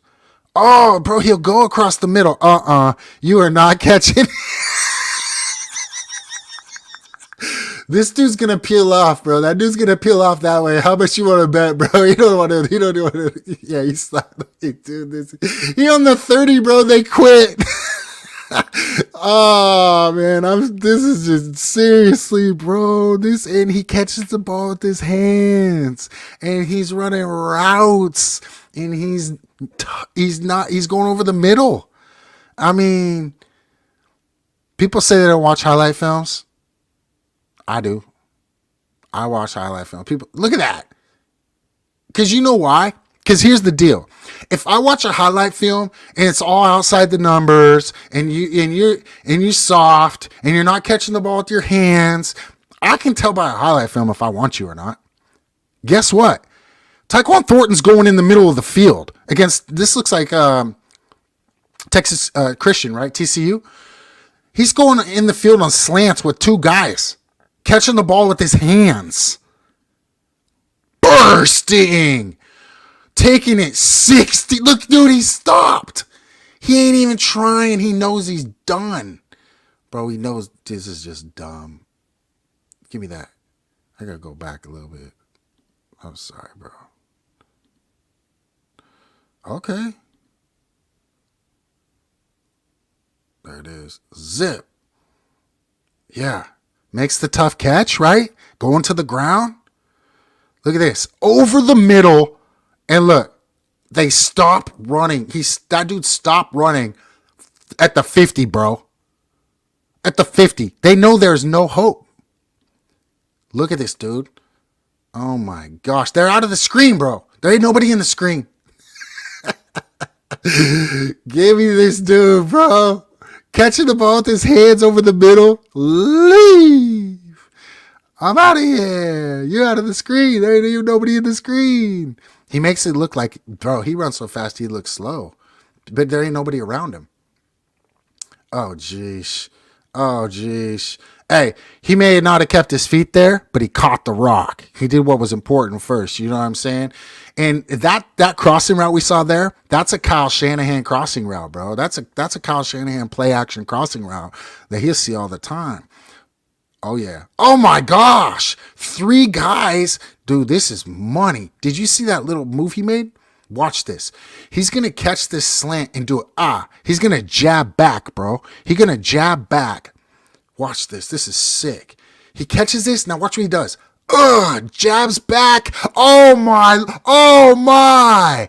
Oh, bro. This is a D1 school. It's not like he's playing, little school of the poor. What? 3 guys, bro. 3 guys. Takes a slant almost to the house. A 4th guy to tackle him. Gets inside, jab back, make him miss, and that guy barely gets him. I'm impressed. I gotta be honest. Because that's a slant. 3 guys. Contact. Yeah, there's no hope for this guy. There's no hope for that guy. He got lucky there, though. That one got ripped out, but they gave him the touchdown. It's a clean route, though. See how the ball wasn't delivered to the outside? That ball should have been closer to the pylon. And I'm sure he wants to catch that. But look, over the middle again, bro. 4 guys there. He ain't afraid of contact. How many guys do you know 6'2", running a 4.2 that aren't afraid of contact? Psh, bro. Can you imagine Ayuk Thornton? Oh, my goodness. Yeah, let's go. Let's go, bro. Let's go. Let's go. I mean, wow, this dude.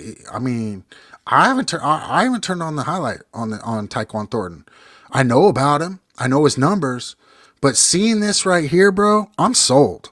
I don't watch highlights. I gotta watch a whole game. Okay. Well, I'm telling you, if you know football, this guy is coming across the middle of the field. He's running hitches. He's taking contact. He's catching the ball with his hands. I like what I see, bro. Ooh, okay. Oh, yeah. Oh, that was a clean release right there. That was the first time we got to see him impress. That's the first time we got to see him impress because nobody has the balls. Nobody's going to press this dude. You better have help over the top, right? Watch his release. Bop, bop, boom. Give me that. And separation. Look at that separation on that slant, bro. That's supposed to be man coverage. It looked like he's in zone. Take a slant for 20. He did that snake. He did that. Yeah. Hey, let's go. Oh, bro. Little skip release on that press again. He did a little skip release, bro. He's smooth out here. He's smooth out here, bro. Watch this little release. Ooh, double click. I got my 101. Yeesh. Bro. Get out. I'm sorry, bro. I'm absolutely just digging this dude. I can't get off this highlight film. Give me 2 more plays. What's he do with this? I want to see. Look at that. He ain't going away from contact. He going through. He going north and south against Texas. Show me what else. Show me something else. Okay, yeah. You're not going to run with the dude man for man. Look, he's way past this dude. You're not going to run with the man for man. Bye-bye. Look at that.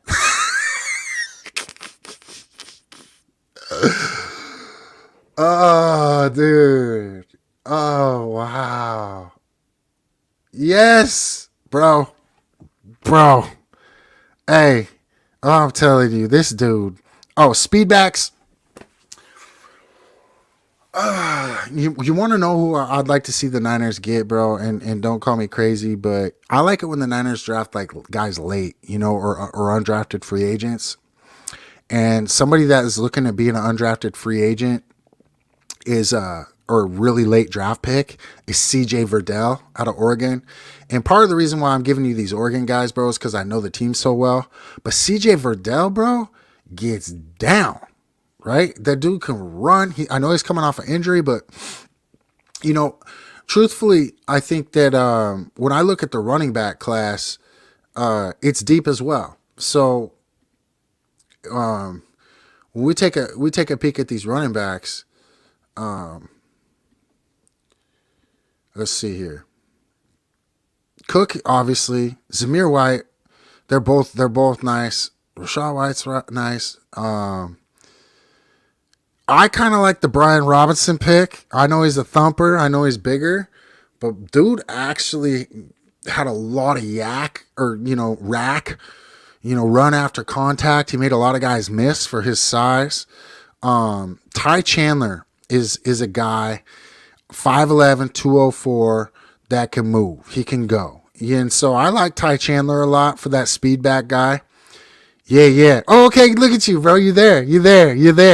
Yeah. So have you seen CJ Verdell? Have you seen him play?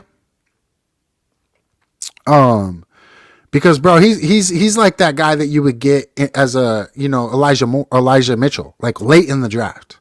You don't expect nothing out of him, and then he gives you money. But I like Chandler.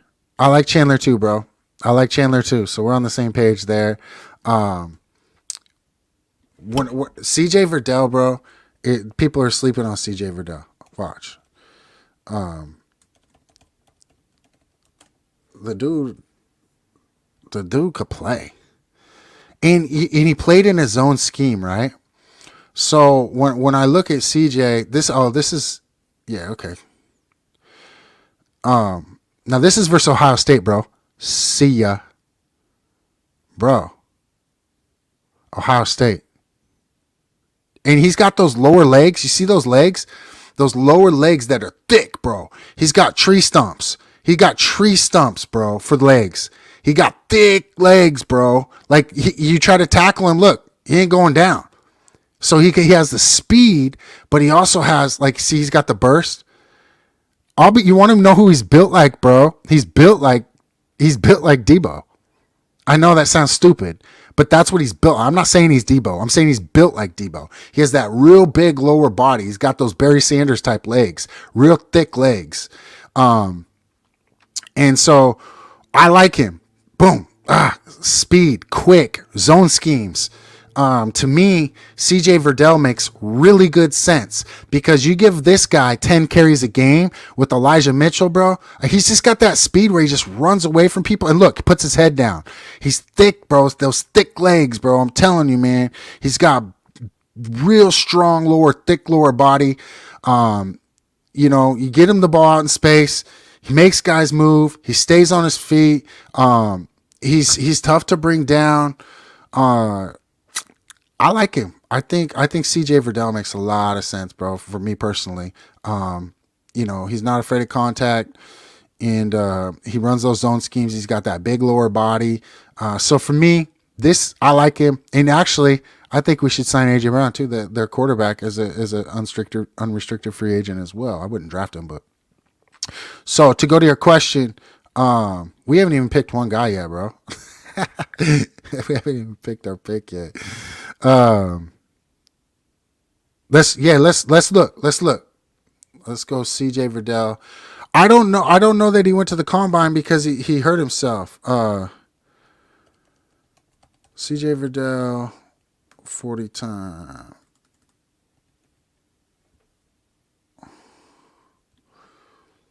Four five. He's a 4.5 guy, but he's 210, bro. 5'9", 210.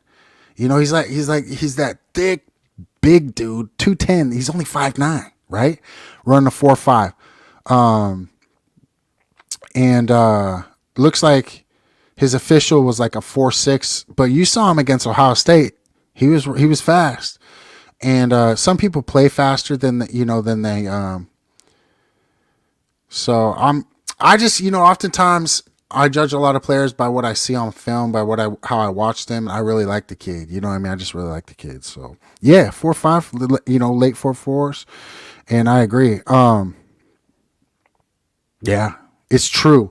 Elijah Mitchell's kind of that guy, though. Elijah Mitchell's that guy to me, especially in year 2. In year 1, it was a little hard for him.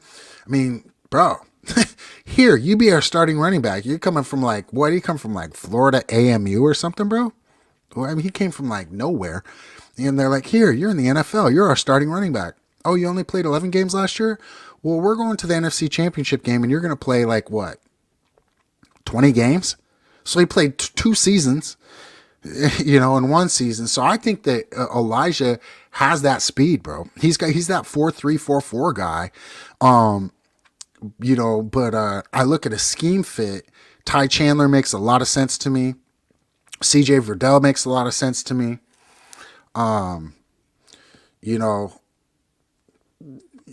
Tyler Batty's nice. Jerome Ford, I actually like, from Cincinnati.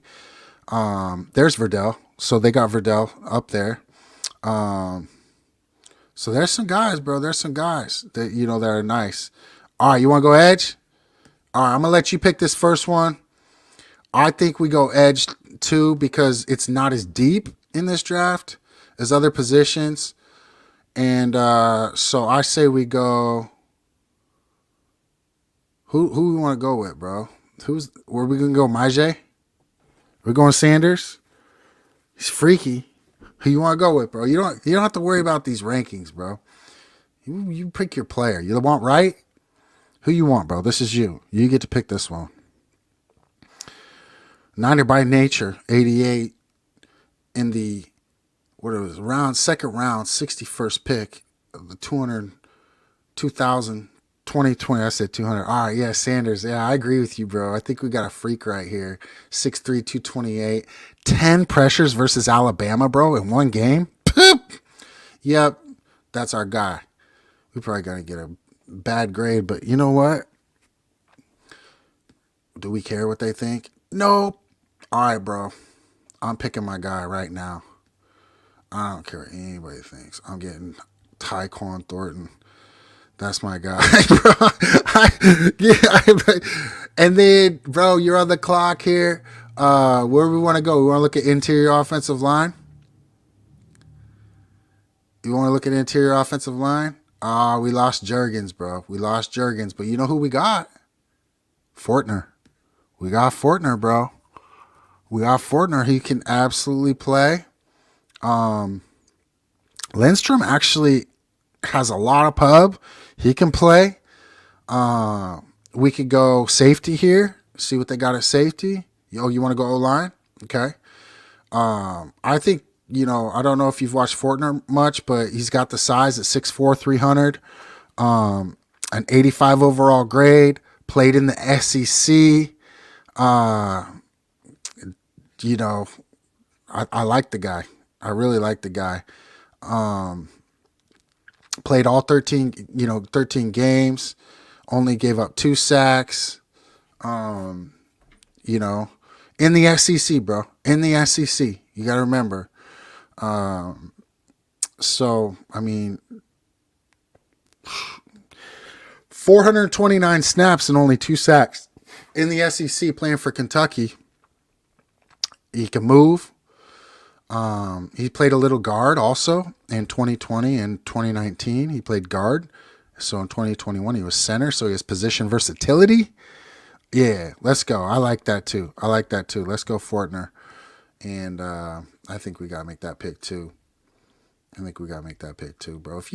If I could get these 3 guys with the picks we have, bro, great. Listen, they're gonna grade our draft, bro. They gave us an F, an A minus. Bro, we got Fs. Here's what's funny though. I'm telling you, man, that Tyquan Thornton tape pops off the screen. I mean, that pops off the screen. 6'2". You got to remember how Kyle would use the guy. When you think of a guy that he reminds me of, you know who he reminds me of is Goodwin. Marquise Goodwin. You want to know the difference? Marquise Goodwin did not want anything to do with going over the middle of the field, and Marquise Goodwin could not catch the football with his hands, right? Imagine if Marquise Goodwin caught the football and could go over the middle of the field. I think that's what we see with Tyquan Thornton. That's like, bro, this dude flashed to me. You know, I've coached players that played in the NFL. Bro. I mean, yeah, he's bigger and faster than Goodwin, right? Yeah, he's bigger and faster than Goodwin. And, when I look at talent, it's not like, I don't know what talent is, right? I coached at the high school that produced Adama Kong Su, bro. I know what talent looks like. And Tyquan pops off the screen, like big time.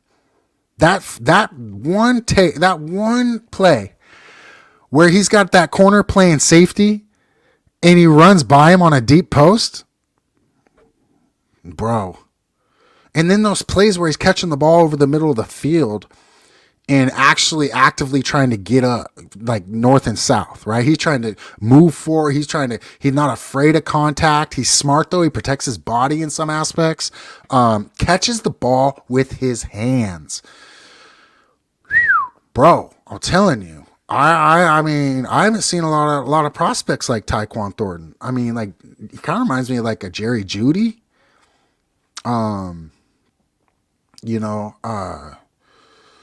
Or a Calvin Ridley. Bro, the dude is, imagine what he would have done at Alabama. Imagine what he would have done, at a bigger school. I mean, I don't know. Yeah, exactly. That's the other thing, bro. That's the other thing. We kind of missed that guy. We tried to get that guy with Travis Benjamin, right? And we tried to get that guy with Travis Benjamin, and it just didn't pan out. Now, I think we have a guy like that in Brandon Ayuk, but Brandon is evolving into a more complete receiver. Can he take the top off? Sure. But he's almost evolving into a guy that's like a very, very clean, all around really good route runner. And so, yeah, Brandon could take the top off. He's even asking for more deep balls, right? So I think he's ready for that. But to add just a burner like Thornton, because Juwan Jennings is a big guy that will go over the middle, but he also has good feet. You got Ray McLeod, who's that burst guy. And you got, Malik. You got other guys that'll catch the ball, play over the middle. Your more solidified type receivers. I'm not even counting Debo right now. So, with all that said, give me Tyquan Thornton, bro. Give me that guy. And give me Myjay. 10 pressures against Alabama? What? 10 pressures in one game? Give me that guy. Give me that guy, bro. Give me Luke Fortner. You know what I'm saying? We're gonna run the house. We're gonna do that's a draft I want. These guys can go. These guys fit. These guys play. So for me, bro, I think we did exactly what we needed to do. You know what I'm saying? And I agree, brother. Yeah, yeah. I see that. I see that, bro. I see that, man, for sure. Well, bro, it's been great breaking down film with you, man. Having you in the chat. If you can, bro, maybe share this channel if you can. I only have 3 subscribers, bro, and you're like you're the one Niner guy that has like a lot of knowledge. If it's just me and you, bro, doing these shows, I'm good with that though. To be real with you, because we had a lot of good dialogue. I don't know that I would. I don't know that I would because Brunskill can play center effectively, bro. I really honestly believe that. And so we got Aaron Banks and Jalen Moore, right? And I thought Moore showed a lot of promise last year as a rookie. And Aaron Banks being a second round pick and an absolute monster. And then we have Justin School coming back off of injury. And Justin School started NFL games, bro, and played well in 2019. So for me, I don't think we need Treader. I think he wants enough money to where I don't think it's worth it. I'm cool with Brunskill playing center. In fact, I think Brunskill's perfect center in a lot of ways. If we drafted Fortner or Jurgens or somebody like that, we was telling him, look, beat out Brunskill. If you can beat out Brunskill, we know we have a really good center because Brunskill played center at a pretty high level. And in my opinion, and I think he can fit there. He has the experience now because he's had to play right guard for 3 years. So to me, bro, you can't go wrong with a guy like Treader. But yeah, I think with the depth we have, I would draft a center. And keep the guys we have. I think that you draft a center, and then I think don't we have another guy too, like Brenton or something? I forget his name. That can play center, but I think we're good there. I think we actually have depth there. I would be more aching to sign. I don't know. Treader comes cheap enough. He's really good, so I have to do that too. Yeah, people are hating on Banks. Yeah, Laken Tomlinson turned into a really good player, right? He was a first-round pick, and it took him a couple years. Detroit gave up on him, and the Niners turned him into an all-pro. Lyman, bro. Lyman, some of these big guys, it takes them a little time. It takes them a little time to get going. So for me, Aaron Banks having that year, bro, to learn behind Laken is great. I think that he has a lot of promise.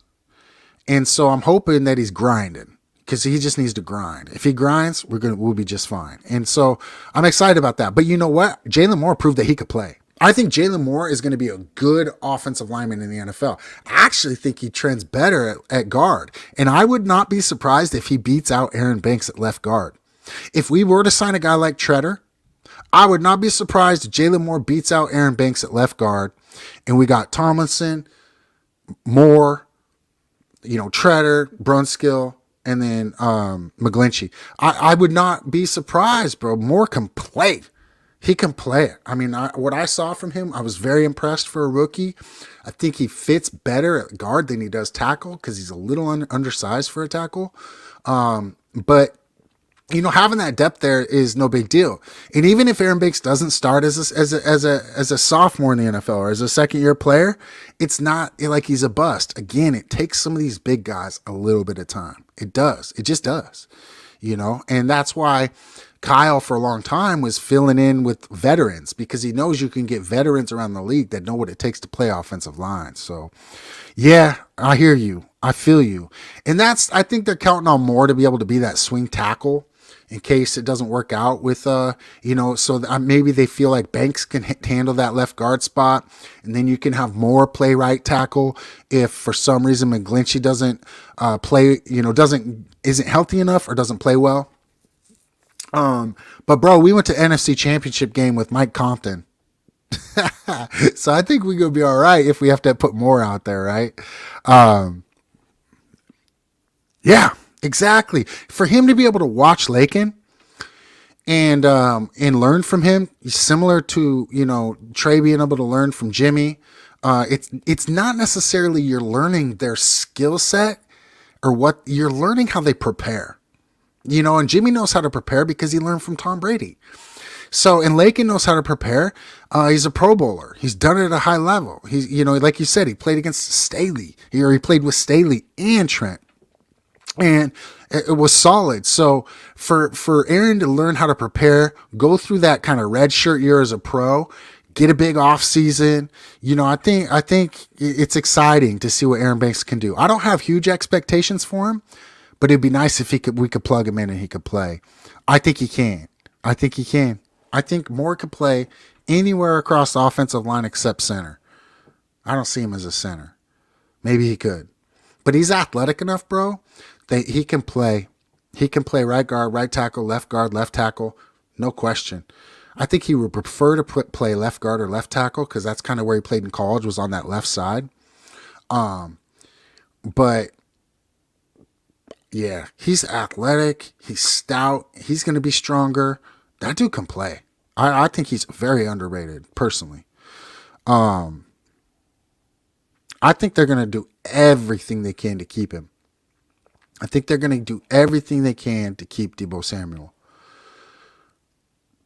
But culture is so important to this front office.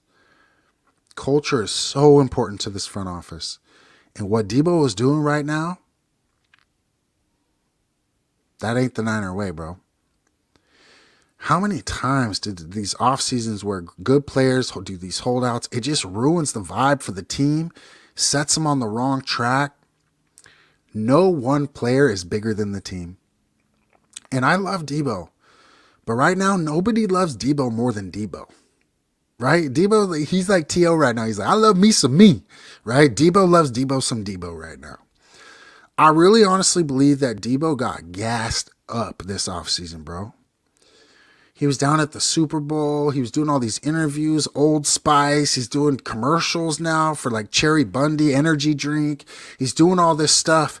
And everybody's telling him, bro, you're the best receiver in the NFL. Bro, you play running back. Bro, you do this. He's like, yeah, bro. And his head like a little baby, bro, is too big, bro. It's like, his head's falling off, bro. And so I just feel like if I'm the 49ers, brother, I'm taking the 10, the 38, and Elijah Moore from the Jets. That means I'm getting a solid first round pick, a solid second round pick, and a solid proven young player. And I'm rolling with it. You want to know why? Because I got Elijah Moore on a rookie contract. Second year player. Proved he can play. A lot of receptions last year, a lot of production. Is he Deebo Samuel? No. But Kyle Shanahan has proven that he can have some of the best offenses in the NFL without a Deebo Samuel. And we all know Deebo's injury prone. Deebo's injury prone, bro. And so when I see Deebo, bro, it's just like you're injury prone. You take a beating. Now you're complaining about your role, maybe. And he's demanding a trade and saying, "Don't give me a contract offer." His brother's coming out. His mom's posting on IG. He's doing his little dance at the club, doing this, bro. You at the club? You're doing this at the club?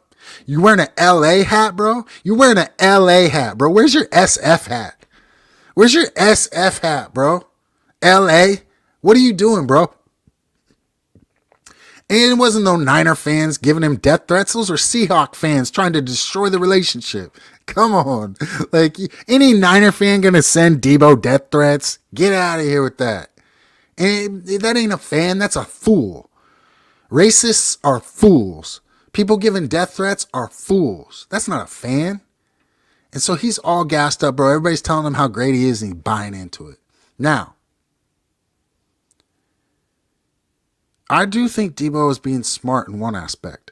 This is the best time in his life for him to leverage his career and his money. Nobody's going to want to give him this at 30 years old, right? So this is his time. The way he's going about it, not smart. Not smart. Because there's a couple teams, bro, that are thinking like I'm thinking right now. And they're just like, really good player, but he's a bit injury prone. He's kind of a diva. He's kind of a diva right now. Do we really want that on our team? People said the Patriots, bro, the Patriots ain't trading for Debo. No player is bigger than the team in New England. No player. They had Randy Moss, bro, and they got rid of him. And when he started acting up. They don't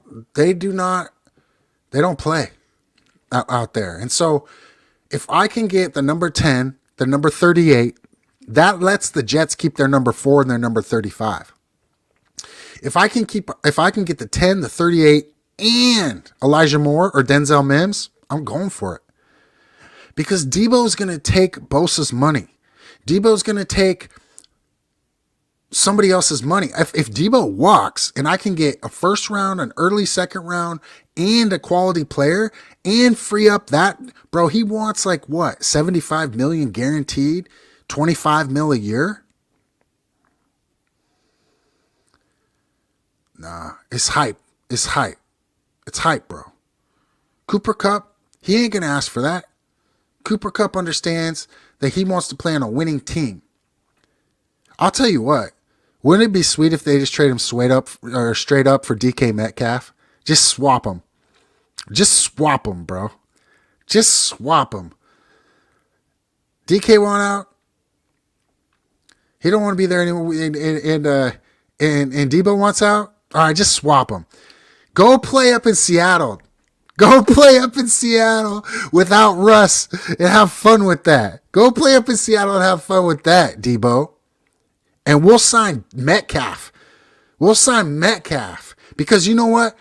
DK Metcalf is the one player right now that is an absolute stud, freak, and deserves the money, but is not complaining. AJ Brown's complaining. Scary Terry McLaurin, he's kind of holding out and complaining. We see the same thing with Debo. But guess what, bro? The freak up the street is silent, and he wants out. You're trying to tell me that DK Metcalf doesn't want out of Seattle after Russ Wilson left? Come on, bro. In fact, there's actually been a little bit of speculation that he does want out. I'm not just making that up. But he's not out in social media. He's not doing all the nonsense, bro, that Debo's doing. I'm sorry, bro. I love Debo. I just enjoyed watching him play. Great personality. But you know what? Money and fame and hype can mess some people up, bro. Now, he's also making it clear he don't want to play in San Francisco. I do think he wants to go to the East Coast. He's an East Coast guy. What happened after the season? He went out there and everybody out on the East Coast told him he was the best in the world, bro. You're the best in the world, Debo. You're the best receiver ever, man. When are you going to come to the South and get this home cooking? When are you going to be out here, bro, where we can tell you how good you are all the time? You know, and out here on the West Coast, he doesn't have all those connections. He doesn't have all that, all that family. And you take, a dude out of the South and they grew up in the South and you bring him to Cali. You bring him to the Bay, bro, where it's like way different culturally. It's way different culturally, bro. He probably don't like it. Because when you're like true South, bro, and it's like, yes, ma'am, it's like, and they're like, oh, come on in and eat. Come on in and eat. You know, it's like, it's just a different vibe down there. You know, you're from Texas, right? So it's a different vibe. It's a different vibe down there. And he probably misses that. And he's realizing, like, look, I want peak money. I want peak money, and I don't want to live in Cali. I want to be on the East Coast. I like that Southern vibe. You know, he want that sweet tea, right? That peach tree. So I get where he's coming from on leveraging his career. I don't like how he's doing it. I don't like how he's doing it, bro. So if I'm the Niners front office, I'm moving on. And I hate to say that, but I am. Because I'm not going to have this going on ever again in my franchise. I'm not, if you think you're bigger than the team, I'm packing your bags, bro. You're packing your bags. And I'm going to get picks, players, and draft Tyquan Thornton. Let's go. Yeah, bro. Yeah, dang, Debo, right? Damn. And yeah, exactly. Hospitality is second to none in the South. I think he misses that, bro. I think he does. He's true South. You can hear it in his voice, how he talks. You know, he's deep South, bro. And I think he misses that culture. And so, you know, from Georgia, went to South Carolina, you know. Oh man, right? That's what I'm saying. There we could really go edge, bro. Then we could really go edge. It would depend. But I'll tell you what I would do, bro. If my guy didn't come to me, I'd trade back. See, that's the cool thing about having the 10. You don't have to take anybody at the 10 if the guy you want doesn't. You could trade back and get 2 more picks. You might even be able to get you know, depending on how bad somebody wants that 10, you could get a first and a second for that 10. So for me, the Niners have a good roster, bro. And if I get Elijah Moore, if I get a proven receiver, you know, for example, if I was to trade him to Carolina, right? I could get what's his name? Anderson, right? Or they got the other dude, Moore. So they got two receivers as well, don't they? Who's Carolina's receivers? I'm drawing a blank right now. DJ Moore. Yeah, so if I can get a pick and a player, or 2 picks and a player, that's what's key to me. I'm not looking at just getting picks. I need a player. So when I look at the top of the draft, this draft is so deep, bro. I'd probably trade that number 10 pick. I know that sounds crazy, right? But I'd probably trade that number 10 pick for like a first round next year and a second round this year. And the reason why is because this draft is deeper than ever because of COVID, bro. It gave team players a chance to come back for an extra season. So a lot of this draft is not just because of the talent, because of the way it came out. So you still have these sophomore kids that are coming out that are talented, right? Yeah, I feel you. It's like you don't want to miss on a number 10 pick, right? It's like, it sounds great, but that pick turns into a player, right? And so for me, it's like if I don't hit, like if I don't see the guy I want, I'm trading back because this draft is deep, bro. And we don't have a roster that's like truly, where are the gaps in our roster? O-line, bro, I can get O-line in second, third round. I don't need a number 10 pick O-line. That's McGlinchey, bro. Right? I don't need that. If I can't get like just a freak, I want Kayvon Thibodeau. You know what I mean? I want a freak. I want just an absolute baller. And if I can't get that guy, I'm moving back. And I'm stacking picks in a deep draft. And I'm gaining my first rounder for next year that we lost because of Trey, for the Trey Lance, right? So in a lot of ways, like this whole Debo drama, bro, it's like it could work out to benefit the Niners for what the Niners did in trading for Trey Lance, because we gave up all these picks for Lance. So we don't have a first this year or next year because of Trey Lance. Well, we get the 10, and then we trade that 10 for a first rounder next year and say a second or third rounder this year. I would probably do only a second rounder this year. It'd have to be a second rounder, but yeah, exactly at the top for sure. It's heavy at the top. It's heavy at the top. Where this draft is like, it goes on, bro. There's going to be undrafted free agents in this draft that are ballers. I just know it. Like CJ Verdell. I don't think CJ Verdell gets drafted. I think he balls out. I just believe he does. He has that Emmitt Smith body. I'm not saying he's Emmitt Smith, but he's got the body, those big, huge thighs, short to the ground, quick burst. So for me, it's like I trade back if I don't get that guy. Let's look at the top. What is the draft picks? Top draft picks 2022. Top list prospects. Where should we go? We'll go to PFF, bro. We'll see what they say. Who they got? Aiden Hutchinson at number 1, bro. Dude, he is not Nick Bosa. I'm sorry. That dude is not Nick Bosa. They're tripping, bro. I'm telling you right now, they are tripping. That dude, I watched him play and I was like, bro, where's the sack? Where's the, like, I didn't see it. Stingley's a baller, but I'm taking a corner number 2. Bro, he ain't Deion Sanders. Yeah, I think I know who you're talking about. I forget his name, though. I think I know who you're talking about, though. Cross is a great talent at tackle. No question. Gardner can play, right? Gardner can play, but I'd probably go after Kobe Bryant.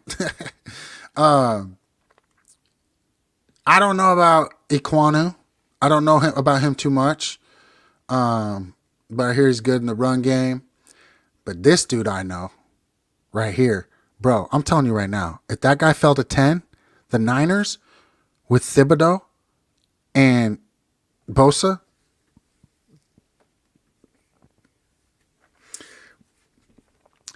Kayvon Thibodeau is the second or first best defensive end I've ever seen play at Autzen Stadium where the Ducks play. Dude is a nightmare, bro. I'm telling you. The only guy that ever compared to him was Simeon Rice, bro. Simeon Rice, you remember him? He played for the Buccaneers. He won a Super Bowl with John Gruden. He was a Pro Bowler. Simeon Rice was a great defensive end. When he came to Oregon, he played for Illinois. The dude just popped off the film, and he was just amazing. I remember watching him. There was nobody like him. I knew he was going to be a great pro. Thibodeau was the same way. Yeah, bro. Seriously. What are they thinking, bro? They're going to take... Bro, I'm white, and I'm going to tell you straight up. They're going to take this white dude over Kayvon Thibodeau, and I'm white, bro. Like, but, I mean, I'm just saying, like, I don't care if you're white or not. Bosa's white. He's a baller. I'd take Bosa number 1. Don't get me tripping. But Aiden Hutchinson ain't Bosa, bro. Kayvon Thibodeau is the absolute dog. Yeah, bro. Did you, bro? What year did you play? I coached, I was a defensive coordinator at Grant High School in Portland. And also Roosevelt High School in Portland. I do live in Oregon, bro. And I've been a head football coach at 2 other high schools in Oregon. I've coached most of the last 15 years, 20 years of my life. Played football growing up. Played a little JC, junior college football as well. Was recruited by Oregon. But you know how injuries work. But you played for Portland State. I had some friends that played at Portland State, bro. I went on a visit to Portland State. But yeah, bro, go Vikes, bro. For sure. That's cool. Yeah, I live in Oregon, bro. Jameson Williams at number 10 after watching Tyquan Thornton. You can't go wrong, bro. You can't go wrong with Jameson Williams.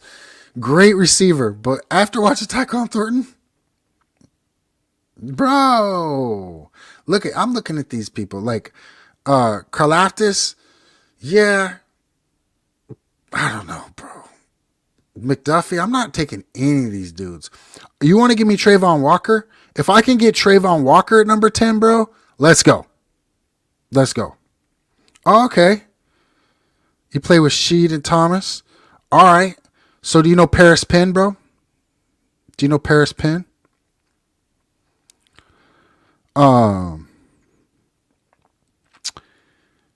I coached Paris Penn at Grant, and I think that would have been around that time, wasn't it? I'm trying to think.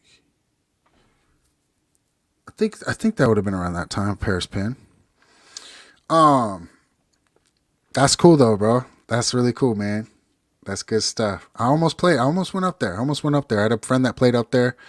Adam Jones. He played left tackle, and I almost went up there, bro, and played.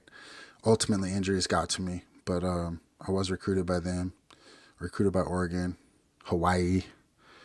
Had a really good year at JC, but really messed up my back. But we balled. We played. We played. Got some. It was fun. It was fun. Started, made a lot of plays, did a lot of good things. But you know how it goes with injuries.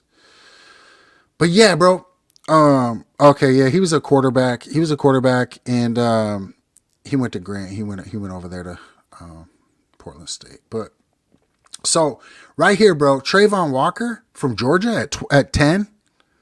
You know, yeah. I remember, bro. And Shed was why am I forgetting what position Shed played? I'm thinking he played running back or DB. What position did Shed play? I forget. But I remember that dude. And Julius Thomas, right? You're talking about Julius Thomas. He was a baller. That dude had a career. Okay, yeah. I broke my back, bro. So, I get it. I actually had a strained my MCL, almost tore it, but I didn't actually tear it. It was just a really, really bad strain. Had me out. But I ended up breaking vertebrae in my back, and I just called it a career, bro, because I wanted to be able to run around with my kids, I wanted to be able to. And so I got into coaching, man. I was a head football coach for a high school at 21 years old. So at 21 years old, I was a head football coach for a high school, bro. And then my last head coaching gig was in 2019. 2019, I was a head football coach as well. And those in-between years, I worked as coordinators, assistant head coaches at other high schools in Portland and the state of Oregon. So, okay, there we go. Yeah, safety. Yeah, I remember. He could play, though. He was a good player, but obviously Thomas was the guy that really stood out. But are you hearing me, bro, right here? You give me Trayvon Walker, brother, from Georgia at the 10, I'll take that. I ain't taking Drake London. I don't know about Jameis. I mean, I want to take Jamison Williams because he's an absolute baller, but he tore his ACL in the national championship game. I don't even know if he's going to play this year, right? Garrett Wilson? Nah, I think I like Olave better than Wilson. Devin Lloyd, linebacker, Utah? Nope. Lindenbaum, center, Iowa? Nope. Devontae Wyatt, Georgia? Nope. Raymond? Nope. N'Kobe Dean, linebacker? Nope, don't need it. Jordan Davis, Georgia? That's intriguing, but I can't take him with the number 10. That dude is a monster, bro. 6'6", 360, he running like a 4 something. I know, right? All right, for sure, bro, for sure. But they have him at number 12 prospect here, bro. They have him at the number 12 prospect. If we could get him at 10, let's go. Good, bro. Good. I got to coach some NBA players, or NFL players. I got to coach a lot of kids. I went into the city of Portland and coached at Grant and Roosevelt, which are inner city schools in Portland, as you know. And for me, it was all about making a difference, right? And so I was able to take kids, bro, and do a lot for them off the field, and have some relationships with some kids, bro, that have college degrees, bro, and nobody ever thought they would. And so had a lot of fun, bro. Did not win a state championship, but had some number 1 ranked teams in the state that went really far, and did a lot of really good things. Turned around some programs. Love coaching, but I'm also in ministry, and then I have a job. And then, so for me, it's like coaching now at my age, bro, I got kids. It's important for me to have the right opportunity to be able to coach again. So this is why I'm on here, bro. This is why I'm on here, to use my knowledge to be able to break down game film and and be able to like just rap with guys like you, Niner by Nature. So ultimately, we can, build each other up and talk football, right? I know. I wish you would. I wish you would. Thanks, bro. Thank you so much, man. You know what I mean? Glory to God. But like, yeah, Portland's cool. It's cool out here, but I wish I lived in Texas, man. I'll be real with you. Give me Texas, bro. Let's go. I'd rather be in the South right now than out here because it's kind of crazy in a lot of ways, you know? But Chris Olave, nice. Sky Moore, nice. But do you see what I'm saying, bro? Do you see how a lot of these guys just don't look? A lot of these guys are not like, I don't even like what these guys they have in the first round. I'm like, bro. I mean, I don't see it. I don't see it with some of these guys. Even like Benito, he's good, but Brisker's nice, but how much better is he than these other safeties? So, Kenny Pickett, no. Drake Jackson, yeah, but I saw that dude take plays off. There's your guy, bro. I mean, I definitely, if he falls to 60, you know what I mean? Or if we get that 38, bro, if we get that 38, we could take Josh, right? And I hope so, man. I hope so, but only with like your help. Only with your help, bro. Because right now, nobody, bro. Nobody. But it's truly all about us being able to get together, bro. Talk ball. And, I want to do lives where if anybody ever wants to join, whenever I do a show, I'm always going to put the link to join. And so I don't care if it's me breaking down a game film, people want to jump in and just watch and talk a little. I don't care, bro. I want to be able to rap and talk ball, And so, I'm going to break down film all summer. I'm going to go through the entire season, but I'm going to start with the first two games are going to be Trey's games, right? So I'm going to that Houston game next. And I'm going to do the all 22. Might break down some interviews like that. I don't know, man. I might just stick it to X's and O's because everybody's talking about all the drama, right? Everybody got drama shows. All the Niner content we see out there is like, it's just drama shows, right? And so I want to be the guy that brings the Treylon Burks is nice. I want to bring the guy that brings that content. You know what I mean, brother? Yeah, we need that 10. But I'm not doing it just for a 10. I need the 10 and the 38. And a player. Give me Denzel Mims. I won't even take Elijah Moore. But I want your number 2 receiver, at least, in the 10 and 38. Then I'll do it. And you know why you can do that? Because they have 4 picks in the top 38. You're like, look, New York Jets, do you really want to be a contender this year? Do you really, really want to have a superstar? Right? So I think you have to be able to leverage their desperation. I think you do that by getting the 10, the 38, and a player.